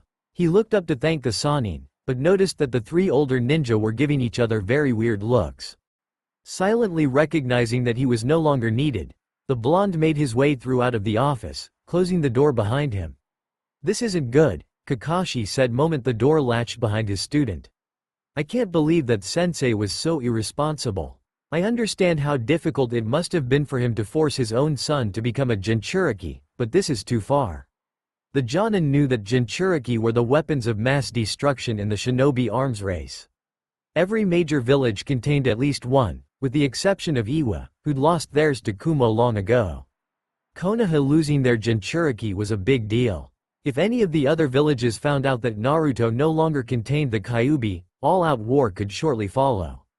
At the very least, Konoha would lose its standing as the most powerful hidden village of the elemental nations. "It may not be quite so bad," the Sandaime replied, refilling his pipe. "The boy does still hold the Kyuubi's chakra." "Not really," Jiraiya argued, taking Kakashi's side. "While Naruto may hold as much chakra as the Kyuubi once did, it's still just normal chakra. It won't give the special abilities afforded to Jinchuriki." The Sannin had gone toe-to-toe with a Jinchuriki in the past, and it had been a harrowing experience. The man had powers that Jiraiya had never dreamed of, and though the Sannin had won the day, it had been a very close thing. It also won't come with any of the weaknesses, like mental instability.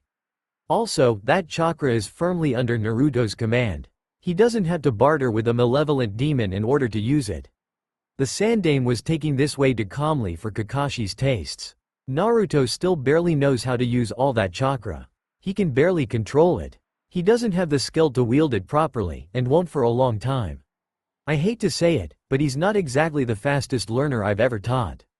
The same would be true if all of that chakra still belonged to the Kyuubi, Sarutobi said, puffing on his pipe. He gave Kakashi and Jiraiya a hard look. "We can't change what has happened, only how we move forward from it. It's up to the both of you to train Naruto into the warrior this village needs. If we don't have a Jinchuriki, we'll have to settle for a second coming of the Yellow Flash. Kami knows that the boy has the chakra for it." A few days later, Team 7 finished their assigned D-rank mission, cleaning out the village's stables and collected their pay. "Good work, team. No extra training today. We'll meet up at the same time tomorrow, alright?" The genin nodded, and the trio turned to walk away. "Naruto, stay behind for a minute. There's something I want to talk to you about." Naruto nodded at his teammates, who had halted their departure too. The girls left without a word, though Sakura gave him a small wave farewell. As Naruto watched them leave, his heart sank. He had a feeling that whatever his sensei wanted to talk about couldn't be good. "Walk with me," Kakashi demanded. Naruto complied, and the pair strolled down the empty Konoha streets. Naruto preferred the village in the hours just before darkness truly settled. There were fewer people to glare at him. The Hokage monument served as an impressive background, visible even against the dusky sky. "Tell me, Naruto," Kakashi said out of the blue as they rounded a corner. "Do you know why we generally work in four-man teams?" The team nodded, happy that he knew the answer for once. "It's supposed to be the perfect size for infiltration. It's large enough that a team should be able to handle any situation, while small enough to remain unnoticed." Kakashi gave him a trademarked eye smile. "Very good. There's another reason behind it, though. A four-man team is perfect for assassinating a single opponent. They have the advantage of numbers, and are able to surround and overwhelm the target without getting in each other's way. I'm sure you've noticed that your shadow clones tend to reduce each other's effectiveness?" "Yeah, but if I make enough of them, they get the job done." Naruto was slightly peeved at the attack on his favorite jutsu. "That's my point, Naruto. You have an unlimited army at your disposal. Right now, that army is untrained and unable to work together. I aim to fix that." Naruto's mood brightened. Let it never be said that Naruto Uzumaki ever turned down special training. So, every day after our normal missions or training, you and I are going to stay behind. I'm going to help you develop your own taijutsu style that emphasizes your strengths and your shadow clones. One thing we're going to work on is how fast you can create them. With your chakra system, you shouldn't even have to build any chakra, just take what's already flowing through your system. I want you to start practicing that tonight. It's harder than it sounds, so don't be upset if you don't get it right away. After that, I'm going to teach you a one-handed tiger seal. By the time we're done, you're going to be able to make small groups of clones on the fly, work with them efficiently, and be a lot more dangerous. It had been almost 2 months since Kakashi had started teaching Naruto how to use his shadow clones more effectively. The Jonin had taken him back to the basics, at first reinforcing his chakra control and academy taijutsu, but the blonde had picked it up fast. It was amazing what he could do with a teacher who actually wanted him to succeed. Kakashi had been a patient, if demanding, instructor. It was a side of the masked ninja that Naruto had never seen. Almost every day, he had Naruto practicing with his shadow clones. The silver-haired shinobi limited the team to 4 at a time, which meant that there would be 5 Narutos on the field at any given moment. He'd been drilled a lot in formations and small group tactics, and Naruto had the sneaking suspicion that they were formations that the Jonin had used in his time with Anbu. They had developed a personalized taijutsu style for the blonde, and he was immensely proud of it. The style took full advantage of the fact that the shadow clones were expendable and infinite. The copies would block attacks, use risky tactics to put his opponents off balance, and efficiently overwhelm his opponent.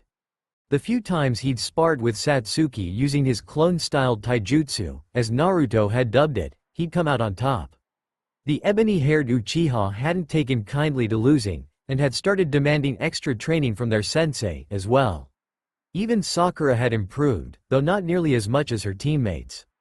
Naruto felt slightly guilty for taking up so much of his sensei's time, but it seemed to be time that Kakashi was more than willing to give. The blonde teen had a feeling that his sensei had been offended at Jiraiya's attempts to poach his student, and was trying to show the ex-Jinchuriki that he didn't need to go elsewhere to gain strength. Even though Kakashi was monopolizing a lot of Naruto's time, the blonde still made a point to learn from Jiraiya as often as he could. The Sannin was even more demanding than Kakashi, insisting on perfection from every character on every practice array that Naruto drew. Jiraiya had explained that if a single character is misdrawn even the slightest amount, the entire array could fail, implode, or worse. Thus, Naruto was extremely careful while drawing his seals and more than a little hesitant about activating them, even though the practice seals he'd been working on did nothing more than glow in 2 or 3 harmonious colors, depending on the array. If a character was out of place or in any way incorrect, the activated array itself would show it to him where, because the activated seal, any wrong characters would clash horribly with the rest. While he'd yet to have a completely perfect practice seal, he'd come close on numerous occasions. The Sannin had promised to show him something truly awesome once he'd mastered one, though, so Naruto had taken to practicing arrays while waiting for Kakashi to show up each morning. Honestly, Naruto didn't know why everyone didn't dabble at least a bit in Fuinjutsu. It wasn't that hard. Each symbol meant something, though that meaning could change depending on the symbols next to it and the purpose of the array. It held a certain logic that the teen found fascinating. Iruka had been shocked silent when he'd walked into Ichiraku's one evening and seen his former student with his nose in one hand and a calligraphy pen in the other. Naruto had tried to explain to his old sensei what he was working on, but the entire idea seemed to go over the Chunin's head. Jiraiya taught him more than just Fuinjutsu, however. The big man would often talk at length about his journeys and all the things he'd seen and done. Naruto was enthralled, though he was sure that Jiraiya embellished quite a bit. The blonde genin didn't care though, as he enjoyed the stories all the same. The Sannin had a flair for storytelling, and Naruto was certain that if he wrote about his own travels instead of trashy romances that he'd be a much more renowned author. Things had been going really well with his team, which Naruto was really happy about. He and Satsuki had a small rivalry, though not nearly as intense as his burning desire to defeat Kiba. Sakura had been nice to him, too. She'd even invited him to hang out with Kiba and Ino a couple times, though he'd been too busy training to go along. Oddly enough, Satsuki got irritated every time the Yamanaka girl was mentioned in her presence, but Naruto didn't think too much of it. Jiraiya had told him that women rarely got along with each other, especially when a boy was involved. Sometimes Naruto wondered if Satsuki and Ino were fighting over a boy, and which one it could be. The Uchiha princess had been kind of hands-on with him lately, and not in a "I'm going to beat you to a bloody pulp" kind of way. She'd touch his arm while talking to him or occasionally pull his head into her lap while they talked, toying with his blonde locks as they talked late into the evening. Sometimes they'd speak of serious things, like what they wanted to do with their lives and where they wanted to go. Occasionally her answers made him uncomfortable, especially when it came to her brother, but Naruto always hastily changed the topic. It turned out they had a lot in common. Both were the last members of their clans in Konoha, both had spent the majority of their childhoods alone, and both had been forced to grow up and take care of themselves long before their peers. Other times they'd simply joke around and spend the late afternoon chatting and laughing. Naruto couldn't remember ever hearing her laugh before, but he'd immediately been enchanted with the melodious sound. He'd quickly resolved to make her laugh as often as possible.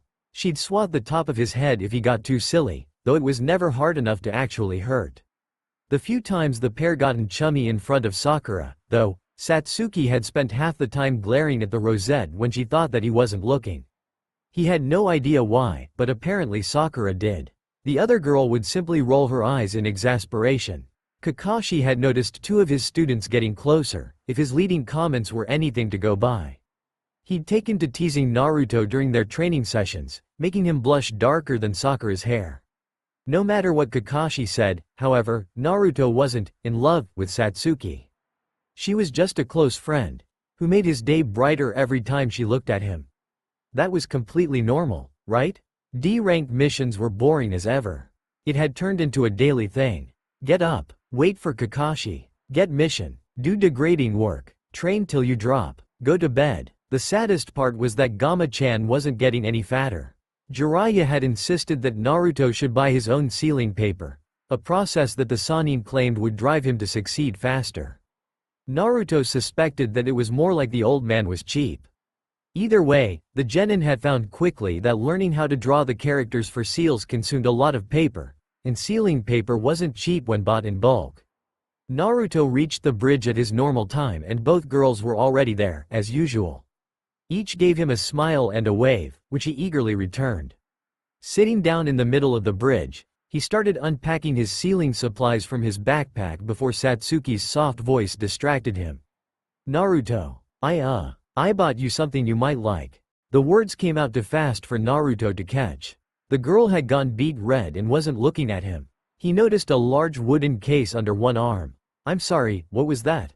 I got you something. Just take it already, she huffed, holding the case out to him. Naruto took it cautiously, while Sakura looked on in disapproving silence. Carefully opening the lid, he saw 20 identical, flawless kunai resting on a bed of blue velvet. Awestruck, he lifted one gingerly from its cradle. It wasn't nearly as dark as most kunai he'd seen. Where all of his previous knives had been a dark iron color, these were a bright silver. An orange tassel, precisely matching his long-forgotten jumpsuits, hung from the ring. Looking closely, he noticed a black Uzumaki swirl engraved where the hilt met the blade. Turning the weapon over, he saw the Uchiha fan in the same spot on the reverse side. They were easily the best kunai he'd ever seen, much less used. Each was flawlessly balanced and razor-sharp. They were obviously custom-made and very expensive. I noticed your kunai weren't that great, so I thought.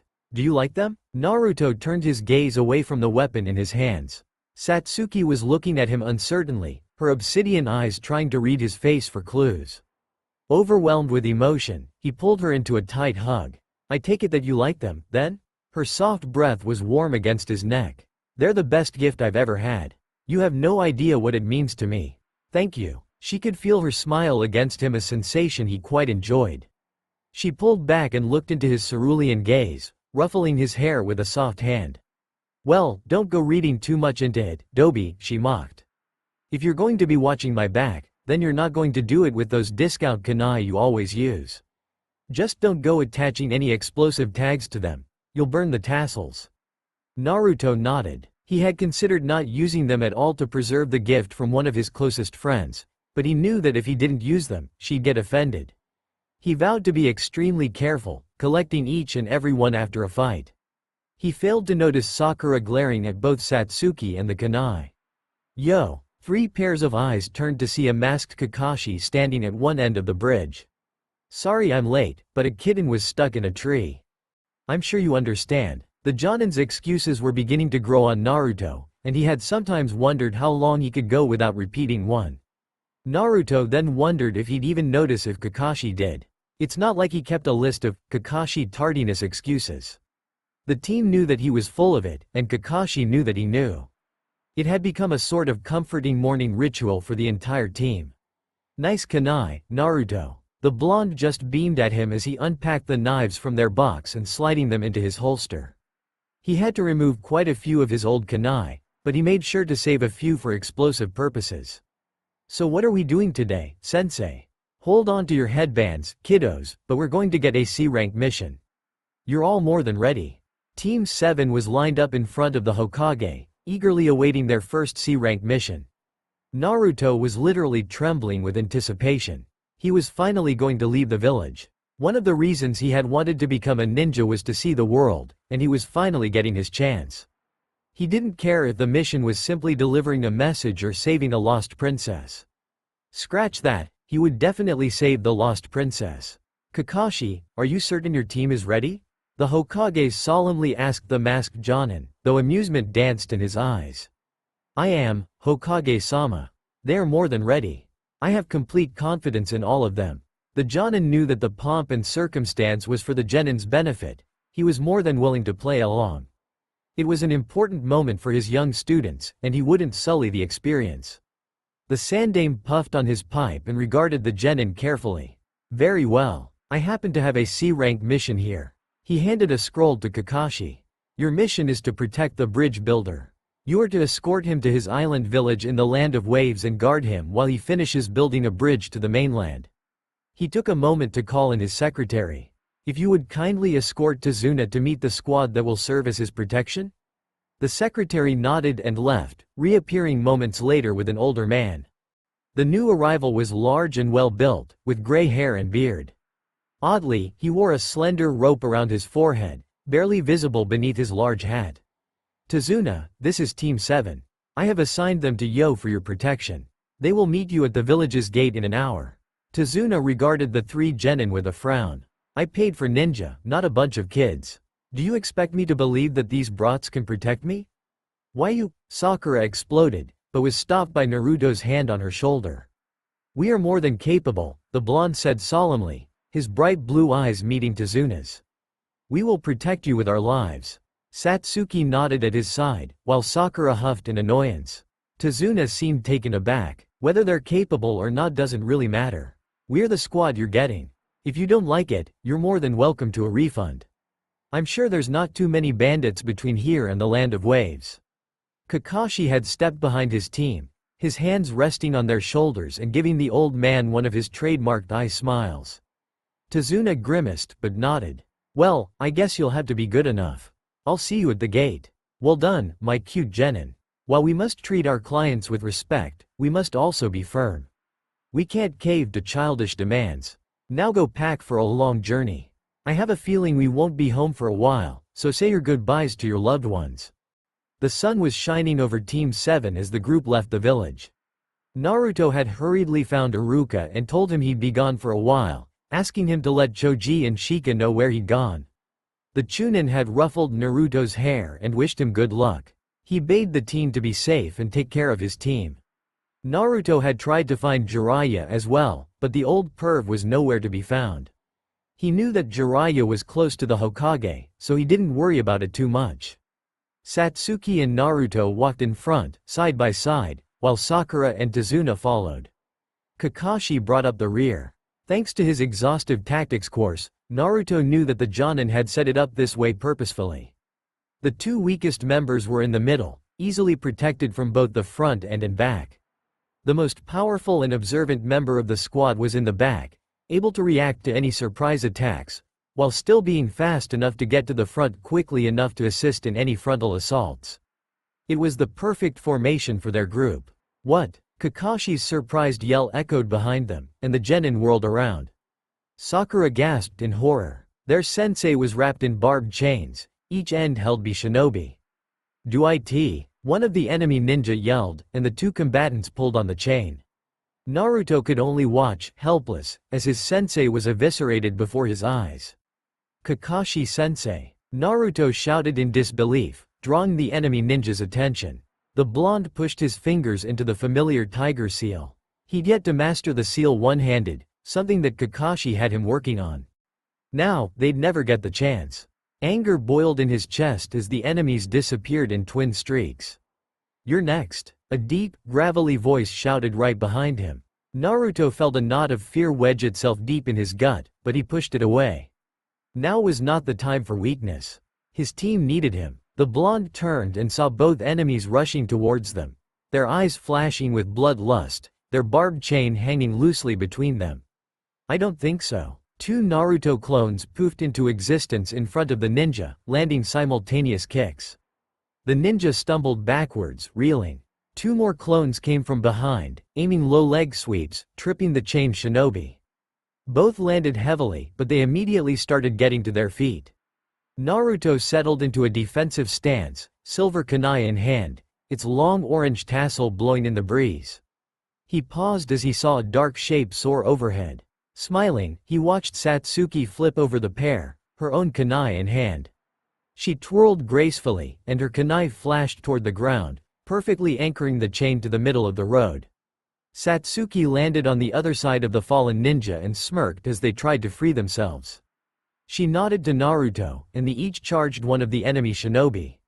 Naruto's opponent was still trying desperately to free his end of the chain from the kunai anchoring it. Letting out a battle cry, the blonde leapt into the air, spinning once before planting his foot upside the enemy's face. The force of the blow was too great for the chain to bear, it snapped from the strain. The ninja was sent tumbling and skipping along the ground. Forming the tiger seal, Naruto charged again, reaching the ninja just as he gained his feet. One clone planted a leaping kick to the man's head, while a second slid low and pummeled his chest with a mule kick, pushing the shinobi back. A third clone jumped over the second and punched the enemy square in the jaw, sending him sprawling right into the outstretched arms of the fourth clone. This final clone held the bigger man in a full Nelson while the other three disappeared in a puff of smoke. The shinobi barely had time to attempt to free himself before the real Naruto dashed through the quickly dissipating smoke, silver kunai in hand. The enemy ninja was too busy trying to wrench himself free to feel the silver weapon arc violently across his throat. Blood spattered across Naruto's face and chest, breaking the young genin from his trance. He'd been acting on instinct, not thinking. He watched, his cerulean eyes wide as his opponent clutched at his wound, blood seeping between his fingers. The man's hands held on tightly, almost as if the shinobi thought that he could keep his life's blood if he just pressed tight enough. After a moment, he fell to his knees and made a gurgling sound that made Naruto's gut wrench. The shinobi's hands fell limply to his side, and the blood started spurting violently from his throat, striking Naruto and staining his shirt, face, and hair red. Naruto dropped his kunai in horror, unwilling to watch, but unable to look away from the shinobi's accusatory gaze. Finally, after what seemed like an eternity, the man fell face first into the dusty road and twitched once, twice, before he lay motionless on the ground, more blood pooling beneath his still form. Naruto backed away, his face twisted in shock and horror. He had killed a man. 1 second, the man had been alive and fighting, the next he'd been twitching on the ground. He felt sick, disgusted, and unclean all at once. The blonde felt a heavy hand on his shoulder and looked up at his sensei, who was carrying the other enemy shinobi under one arm. Kakashi sighed to himself. It was never easy for a shinobi after his or her first kill, but this one was particularly bad. Often, the kill was due to a jutsu that crushed or burned enemies beyond all recognition in an instant. Naruto's, on the other hand, had been up close, personal, and bloody. The young boy had to look into his victim's eyes as he died and feel the blood spatter over him. Kakashi had hoped to delay the team's first kill until they had grown up a bit, but it seemed that fate didn't care about his plans. The masked Jonin partially blamed himself. He had noticed a puddle in the middle of the road and correctly assumed that it was a jutsu of some kind. After all, the area hadn't received rain in more than a week. He'd let the enemy believe that they'd gotten the drop on him so he could ascertain who the real target was. He had confidence in his team's abilities under pressure, especially Satsuki and Naruto. The pair had performed almost flawlessly, working as a team to take down their opponents, just as they'd been trained. It had never occurred to Kakashi that the blonde would kill one of them, and would have stopped the genin if he had. His ploy had one positive effect, though. It had confirmed his suspicions that the brothers were after the bridge builder, meaning that the mission was a lot more dangerous than they'd been led to believe. This wasn't a random attack by a rogue ninja, but a hired hit squad with a purpose. Naruto was looking up at him, looking for guidance, and for once Kakashi didn't know what to say. The boy had done well, but he couldn't congratulate the kid. He couldn't even commiserate with him. The Jonin finally settled on what his sensei had told him in this exact situation. Naruto, you did what you had to do. You were protecting your friends and carrying out your mission. The life of a shinobi is not an easy one, and sometimes we're forced to take the lives of our enemies. You'll get through this because you're strong. Taking a life is a wretched thing, and should never be done lightly. However, you have to forgive yourself. You had no choice but to act as you did. The blonde nodded, still looking green. Suddenly, the teen held his stomach and sprinted towards the edge of the road. Kakashi sighed again as he listened to the blow retching in the bushes. The Jonin finally turned towards Tazuna, letting his full killing intent wash over the bridge builder. You lied to us. Naruto finished retching and wiped off his face with the back of his arm. He nearly threw up again when his arm warmer came back stained in blood. He tore off the offending piece of clothing and used it to start wiping off his face and hands, desperate to get the shinobi's blood off of him. He felt a soft hand grasp his, and looked up to find Satsuki, her face full of concern. It won't come off. I keep trying, but I can't get it off, Naruto said, his voice cracking as he valiantly held back tears. It's okay, Naru-kun. We'll get it off. Come on. She led him to the middle of the road and sat him down. He watched dumbly as she pulled off her backpack and retrieved her canteen and a few pieces of cloth. They sat in silence as she dampened the rag and gingerly took his hand, wiping it clean before moving to his other hand. Their eyes locked as she hesitantly started washing his face, slowly but steadily cleaning every drop of blood. She pulled off his headband and wiped his forehead clean. She even got most of the blood out of his hair. When she was done, she wrapped the rags in a bag and put them back in her pack and replaced her canteen. She wasn't startled when Naruto buried his face in her shoulder and sobbed. She just held him tightly and stroked his back, softly telling him that it would be okay. Kakashi led the group away from the battleground before stopping for the evening. Naruto was still visibly shaken, and the Jonin didn't think that the blonde would be able to travel much further. It was starting to get dark out, anyways. Kakashi was at a loss of what to do with his only male student. The Jonin knew he should have prepared for this moment before he recommended his team for a C-rank mission, but normally genin didn't have that much of a killer instinct. Most of Naruto's graduating class would have beat the missing nin to a pulp and left it at that, but Naruto had gone for the kill shot the moment his enemy's guard had dropped. It wasn't a bad instinct for a shinobi to have by any means, but he hadn't expected it from Naruto. It would probably save the boy's life someday. Kakashi had lost too many friends during the war because they hadn't gone for the kill when the opportunity presented itself. He had seen an equal number of promising shinobi break from the trauma that the first kill caused. Kakashi just hoped that Naruto would grow from this experience and be all the stronger for it. While Satsuki had been washing the blood from Naruto, Kakashi had questioned his client, Tazuna. Apparently, a rich businessman called Gato had taken over the bridge builder's village by monopolizing all of the shipping lanes in and out of the otherwise isolated island. He had squashed all opposition with a combination of fear and murder, and had completely trashed the village's economy. Tazuna, one of the last people willing to stand up to the crooked shipping magnate, had fought back by starting construction on a bridge that would allow the town an alternate source of commerce. It was the village's only hope of getting out from under Gato's thumb. Gato, unwilling to let this challenge stand, had hired ninja to assassinate Tazuna and his workers. One of Gato's employees, who didn't want to see so many innocent people die, had alerted Tazuna to the danger. Shortly thereafter, the bridge builder had arrived in the village hidden in the leaves to seek protection.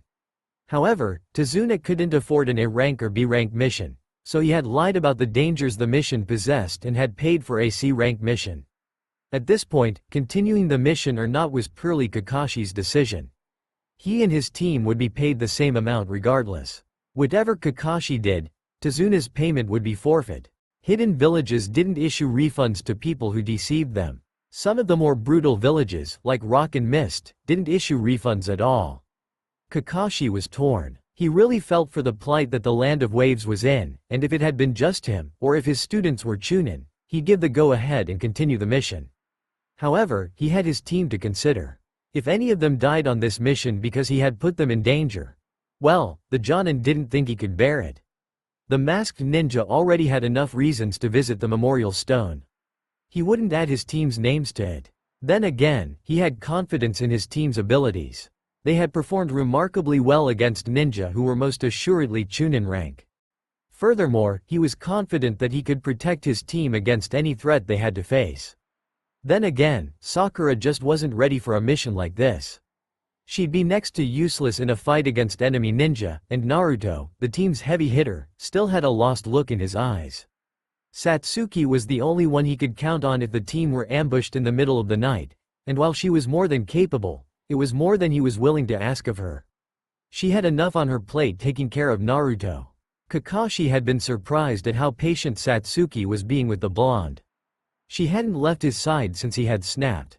After washing him, she had led him down the road, only stopping to retrieve the silver kunai he had dropped. Once Kakashi had called for them to set up camp, the dark-haired Kunoichi had done Naruto's share of the chores, had helped him change, and had practically spoon-fed him. It was kind of sweet and sad at the same time. To be honest, Kakashi was more than a little worried about Naruto as well. Greater shinobi than he had been broken from their first kill, and Kakashi prayed that Naruto would snap out of it. With that, Kakashi made his decision. He wouldn't continue the mission down a man. If Naruto was still out of it in the morning, the Jonin would have to turn back. If Naruto had recovered, he'd give the team the option of moving forward. Satisfied, the Jonin leaned back and kept his senses open. He would take watch tonight. Satsuki was worried about Naruto. He hadn't said word since the fight, and she honestly had no idea what to do. She watched him out of the corner of her eye, but he was just staring at their small fire. She had never seen him like this, and she didn't like it all. He'd always held a fiery determination. Now, he just looked lost. His eyes, normally a bright cerulean blue, seemed dead and lifeless. For some reason, she wanted nothing more than to see them shine again. Naruto? He didn't even look at her. Say something, Dobi. You're scaring me. The blonde gave her a haunted look. You should be scared. His voice came out a little hoarse. He held her gaze for a moment before turning his attention back to the fire. Satsuki was confused. I don't understand. She sat by him, grasping his larger hand in hers. Please, help me understand. He didn't answer for a while, but just when she'd started to give up, he started talking, his voice soft. Do you know why the villagers hate me so much? She shook her head, so he continued. My birthday is October 10th, the night of the Kyuubi attack. Now she was completely lost. Why would people hate him because of his birthday? Well, the night of the attack, the Yondaime went up against it. I've heard the battle was amazing. But the Yondaime, despite his power and skill, couldn't kill the Kyuubi. At least not yet. So he did the net best thing. He used Fuinjutsu to seal it into a newborn baby. Satsuki finally saw where this was going. You? Yeah, me. For years I carried around the thing that had caused so much destruction, killed so many innocent people. The villagers called me a monster. The orphanage kicked me out when I was 4. The Uchiha heiress was stunned. She couldn't imagine the kind of hatred that would cause a person to push a 4-year-old onto the streets. You want to know the funny thing? I don't even have the Kyuubi inside of me anymore. The seal that the Yondaime used leached all of the Kyuubi's chakra into me, mixing with my own and making it mine. Ero-sensei said that it killed it, kind of. Apparently it can't be killed. He said it would reform in 100 years or so. He paused. I thought the people were wrong, that I wasn't a monster. That I was just a normal guy who just happened to have a demon trapped inside him. The blonde let out a bitter, sarcastic laugh. Guess I was the one who was wrong all along. Smack. Don't you dare. Satsuki was angry. She didn't think she'd ever been this mad at her teammate. I've seen a monster, and you're nothing like him. The blonde returned her glare. I didn't even hesitate, Satsuki. I killed that guy. I didn't have to. I could have just pummeled him into the ground. The ebony-haired heiress wasn't backing down. He was an enemy ninja, Naruto. He would have killed you, give half a chance. It's not like you slaughtered an innocent, or wiped out a clan. Believe me, I know a monster when I see one, and if you ever come close to becoming one, I'll kill you myself. The blonde's eyes clouded with uncertainty, but she wasn't even close to done yet. I'm glad you didn't just pummel him. Do you know how many names are on the memorial stone because they wouldn't or couldn't go for the kill? We're ninja, soldiers of Konoha. We specialize in killing. We use deadly weapons and casually throw out jutsu that'll melt the flesh off a man's bones. Our job isn't to beat people up. It's to complete our mission with as few casualties on our side as possible. Naruto gave her a small smile. You always say the sweetest things. Well, it's true, she huffed, her eyes flashing. Now, if you're done being whiny Dobi, I'm going to bed. Naruto, still smiling, took her hand. I'm going to be fine. And Satsuki? She focused on his cerulean eyes. Thank you. You're welcome, she said, hesitating for a moment before planting a kiss on his whiskered cheek. Dobi. She turned to leave, but he pulled her back. She gave him a questioning look, marveling at how the fire danced in his eyes. He pulled her towards him, and suddenly, he was kissing her. The fire crackled behind her as she sunk into the kiss, her eyes closing of their own volition. His calloused hands were on her back, in her hair, pulling her closer until she was pressed against him. She wrapped her arms around his neck, suppressing a moan. She'd have been lying if she said she hadn't imagined this moment, but the real thing made all of those vague dreams look paltry in comparison. It was filled with hope, desire, and the emotions that neither could understand, much less express aloud. His tongue gently slid across her lips, requesting entry that she gave immediately. Why on earth haven't we been doing this the whole time? She thought wildly. His hands slid down her back, leaving fire in their wake as he cupped her ass and lifted her off the ground. This time she couldn't fight the moan that began deep in her chest. She wrapped her legs around his waist and, if you two are about done, some of us are trying to sleep. Sakura's voice came from the direction of her sleeping bag. I'm going to kill her. I'm going to grab her by that ridiculous pink hair and kill her, Satsuki thought, glaring at her teammate. The moment suitably ruined, the ebony-haired genin buried her face into the crook of Naruto's neck, hiding her blush while entangling herself from his well-toned body. She tried to catch her breath and calm down, but his solid chest rising and falling against her wasn't helping at all. Once the blush had left her cheeks, she glanced up at the blonde, but he wasn't looking at her. Instead, he was staring wide-eyed at a stoic Kakashi. The Jonin raised an eyebrow, looking from one team to the other, then turned and walked away, his hand in his pockets. A few days later, Team 7 and Tazuna arrived in the Land of Waves. Kakashi had seemed relieved that Naruto was doing better, and had allowed his team to continue their mission, despite the increased risk. As the group disembarked from the ferry that had taken them to the island nation, Kakashi laid a hand on Naruto's shoulder. Walk with me a moment, Naruto. He glanced at the rest of the group. We'll be right back. The rest of you stay here. Don't go wandering off. We're in enemy territory now. Naruto swallowed heavily. He didn't like where this was going. Ever since the Jonin had caught him and Satsuki making out by the fire, the masked shinobi had made a point of not leaving the two of them alone. Naruto had been aching for a repeat performance, but Kakashi had been not so subtly keeping them apart. The Jonin led his student a short distance into the woods, seating himself on a fallen log. He seemed like he was searching for the right words, then sighed. I know that you're an orphan, Naruto, so you probably haven't had anyone to teach you about certain things. Tell me, do you know where babies come from?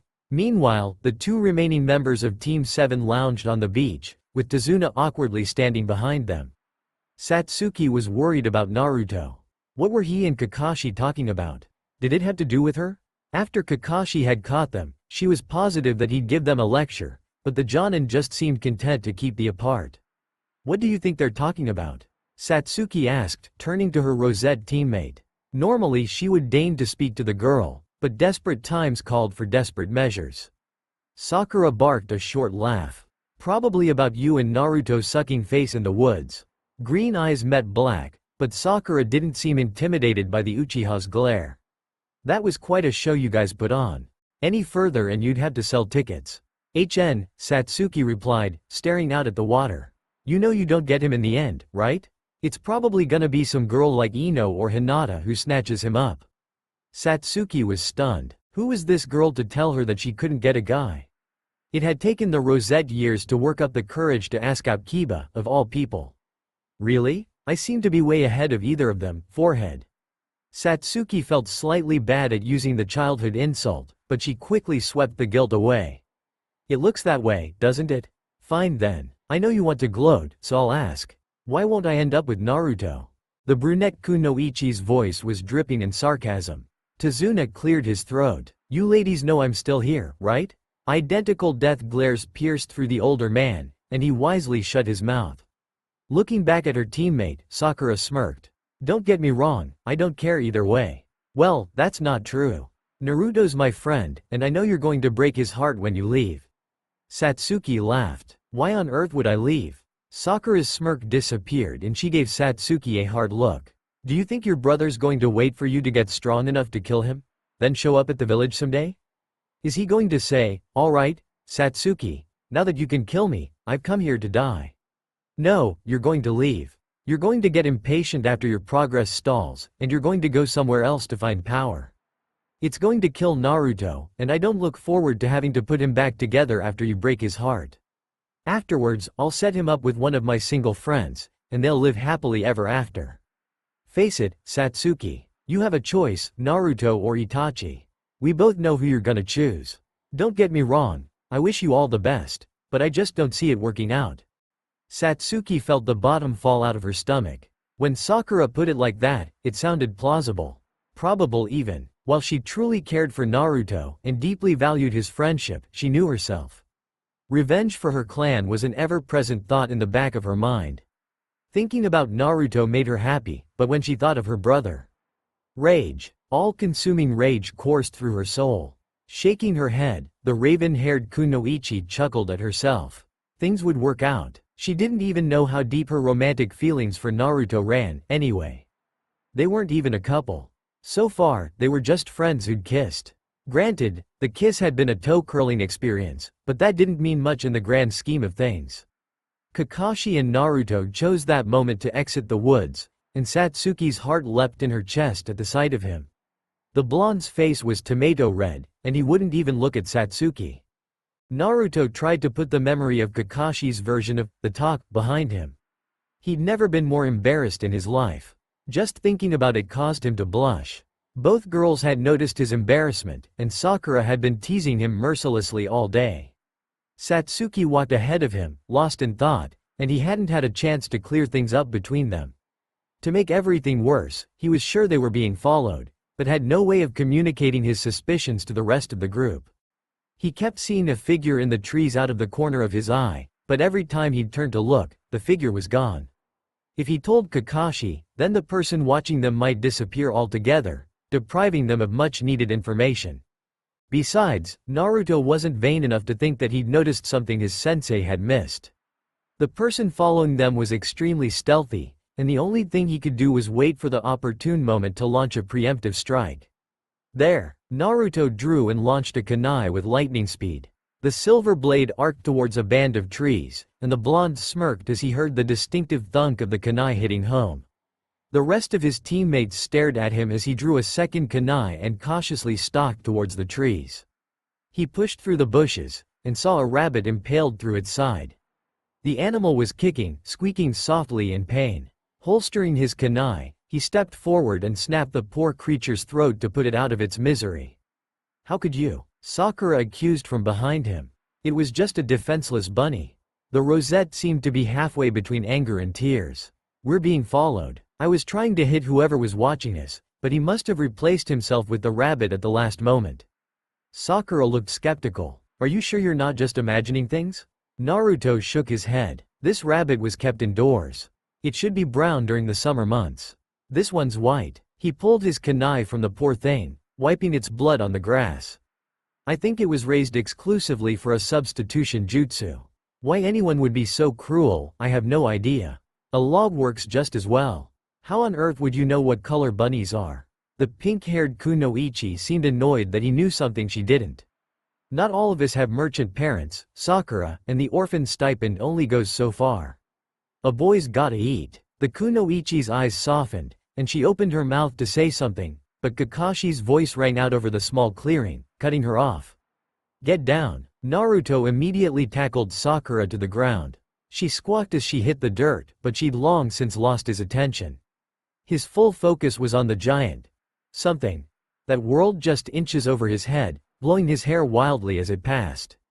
Looking up, he saw a massive single-edged Zanbato embedded in the tree just above his head. On its hilt stood one of the oddest men that Naruto had ever seen. The man was obviously a shinobi, by virtue of the kirigakure headband cocked to the side of his eyebrow-less forehead. The lower half of the shinobi's face was swathed in bandages, almost like a poor man's version of Kakashi's mask. The Kiri ninja was bare-chested, showing off an impressive physique. You're a perceptive brat, I'll give you that, the shinobi said, his gravelly voice grating as he stared at Naruto. There aren't many children who could have realized I was following you. That's almost definitely Kabikira Bocho, one of the legendary 7 swords of Kiri. You must be Zabuza Momochi, Kakashi stated, drawing the ninja's attention. I'm honored that you've heard of me, Kakashi of the Sharingan Eye. The ninja replied, sarcasm heavily influencing his tone. Naruto noticed Satsuki stiffened sharply. I've heard you're on the short list to become the Godem Hokage. It's too bad that you'll be dying today. I'll be generous, though. Give up the bridge builder and run along home, and you and your little brats can live to see another day. The only one dying today is you, Zabuza. The masked Konoha ninja lifted his headband to rest evenly on his forehead. Naruto couldn't help but stare. His sensei's scarred eye was completely different from his health one. Instead of his normal dark iris, this one was blood red and held 3 commas evenly spaced around a black pupil. Ah, so I warrant the Sharingan Eye, Zabuza chuckled. It's said that Eye has analyzed and replicated over 1,000 jutsu. I'm flattered, Kakashi, though in my bingo book you have another name, don't you? Kakashi the copycat ninja. Not very intimidating, but I can't argue with the results. Do you even know how valuable your body is going to be? Kakashi chuckled. I wouldn't go counting Ryo just yet. You have to kill me first. What's a Sharingan? Naruto facepalmed. Leave it to Sakura to interrupt a Jonin pissing contest with question that could wait until after they were out of danger. It's a rare visual jutsu or dojutsu that only develops in the Uchiha clan. My clan. It's able to read an opponent's taijutsu, genjutsu, or ninjutsu, analyze and replicate them. But there's more. A lot more. Satsuki was staring at Kakashi, re-evaluating him. If it's only an Uchiha technique, then how does Kakashi-sensei have one? Satsuki seethed. I don't know, but I'm going to find out. Maji defense formation, now. Kakashi called, ignoring his students' chatter behind him. His students immediately obeyed, falling into silence as a dense mist was rolling over the clearing, obscuring everything, and Kakashi was far too experienced to believe that this was a natural fog. Zabuza and his sword faded from sight, then disappeared altogether. The copy ninja was nervous. He was confident that he could take Zabuza if it were a one-on-one fight, but he had a civilian and 3 rookie genin to worry about, as well. He wasn't positive he could protect them and take down one of the legendary 7 swordsmen of the mist at the same time. Kakashi had heard of Zabuza Momochi. The Hidden Leaf's bingo book had labeled him the Demon of the Hidden Mist, and for good reason.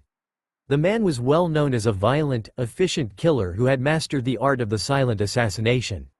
His trademark was obscuring the battlefield in a dense fog, then silently eliminating his opponents one at a time. The Mist Jonin was also adept at psychological warfare, often terrifying his opponents into making a mistake. As long as he was in the mist, Zabuza had a distinct advantage over Kakashi, Sharingan or no. 8 points. Zabuza's gravelly voice surrounded Team 7, his true location hidden by the mist. Larynx, spine, lungs, liver, jugular, subclavian artery, kidneys, heart. Now, how shall I kill you? Kakashi had had enough. He wasn't just going to stand here and let his team be taken out one at a time. Flashing through half a dozen hand seals, Kakashi thrust his arms to the side. Wind style. Great breakthrough. A strong gust of wind blew through the clearing, powerful enough to tear small bushes from the ground and send them flying. Naruto, Satsuki, and Sakura had to fight to remain standing, crouching against the strength of the wind jutsu. When the technique ended, the dense fog had been blown away. Kakashi's eyes trained on Zabuza, who was standing on the water with one hand in the air. "You'll need more than cheap tricks to beat me, Zabuza." The mist Jonin answered with a roar as he charged Kakashi. The two entered a deadly dance, Zabuza's Zanbato against Kakashi's Kunai. The bandaged mist shinobi's kenjutsu was flawless. Despite the size of his sword, which was easily as tall as he had no trouble keeping up with Kakashi's lightning-fast kunai strikes. The Zanbato swung in wide, looping arcs, one strike flowing into the next. Kakashi was consistently forced back by the enormous weapon's long reach, the Leaf Jonin's Sharingan carefully analyzing Zabuza, waiting for a chance to strike. There, Zabuza had overextended with a horizontal slash, just the mistake that Kakashi was waiting for. Quick as lightning, Kakashi stepped inside Zabuza's guard and plunged his kunai deep into the mist shinobi's heart. Instead of blood, however, clear water started pouring from the wound. A moment later, the clone had dissipated into a puddle of water. A water clone? Where's the real one? Water style. Giant vortex. Kakashi's eyes widened as he heard Zabuza's voice carry from the nearby lake. Turning, the Jonin saw a massive vortex of water appearing behind the mist ninja, growing larger by the second. Kakashi knew that his team would be killed or injured by the technique, so he did the only thing he could. Dashing in front of his students, the masked leaf shinobi flew through a sequence of hand seals before slamming both hands on the ground. Earth style. Great Barrier Jutsu. A giant wall of earth and rock rose from the ground, just as Zabuza's jutsu reached Team 7. The water vortex battered against the makeshift dam, and Kakashi had to keep pouring chakra into the technique to keep the wall from crumbling away beneath current. "I forgot how tiring the Sharingan is. I'm running out of chakra. I need to end this now." As Kakashi's natural element was lightning, using wind and earth releases were especially draining on his chakra. Furthermore, the Sharingan, while a potent tool, was a veritable chakra sink. The moment Zabuza's vortex subsided, Kakashi released his earth jutsu and flipped over the crumbling rock wall, flying through another set of hand seals. Zabuza was already on the move as well, charging Kakashi with his sword held high. Fire style. Grand Fireball Jutsu. Kakashi yelled the technique as he hurled a gigantic ball of fire at the charging mist ninja. Zabuza dodged the fireball, but was caught in the following explosion as it tossed him around like a rag doll and scorched his back and neck. Lightning Blade. Zabuza had barely started to stand as Kakashi dashed forward, a ball of lightning held in his right hand. The sound of thousands of birds filled the air, and the mist ninja knew he was finished. There was no way he would be able to dodge or block Kakashi's best attack while still reeling from the fireball. Just before Kakashi struck, however, two needles flew into the side of Zabuza's neck, a small spurt of blood flying into the air. The Leaf Jonin faltered and let the lightning in his hand dissipate. Zabuza hit the ground heavily, his eyes wide but unseeing. Kakashi turned in the direction that the Senbon had come from and saw a girl, who couldn't be older than Satsuki or Sakura, judging by her size. She was wearing a traditional hunter shinobi's mask. The mask was white with an orange design, and had the symbol for the village hidden in the mist where the forehead would be. "Thank you." The girl's voice was muffled slightly by the mask, but Kakashi had no trouble understanding her. "I've been tracking Zabuza Momochi for a long time, waiting for this moment. I'm going to check the body myself, if you don't mind," Kakashi said warily. There was a certain professional etiquette in this situation. Opposing ninja would be allowed to check the body for proof of death. Afterwards, a hunter ninja would be allowed to remove it from the battlefield and destroy it. However, the Mist Village and the Hidden Leaf hadn't been on good terms since the Third Shinobi War, so Kakashi kept his guard up. His eyes never left the hunter ninja as he checked Zabuza for signs of life. To be honest, Kakashi had greatly overextended himself in this fight. He was barely keeping conscious. However, the hunter ninja didn't know that. He didn't know the young girl's capabilities, but he wasn't in any condition to find out. He also didn't want to pit his team against an unknown opponent who may be vastly superior than them. Sighing, the Jonin stood. Momochi was dead, no pulse and no breathing. Satisfied? The girl asked without emotion. Kakashi nodded and stepped back from the body. The hunter ninja gathered up Zabuza's still form and disappeared. The threat over, Kakashi crumpled to the ground and slowly lost consciousness. That's all for now. If you enjoy this video, then please like, share and do comments.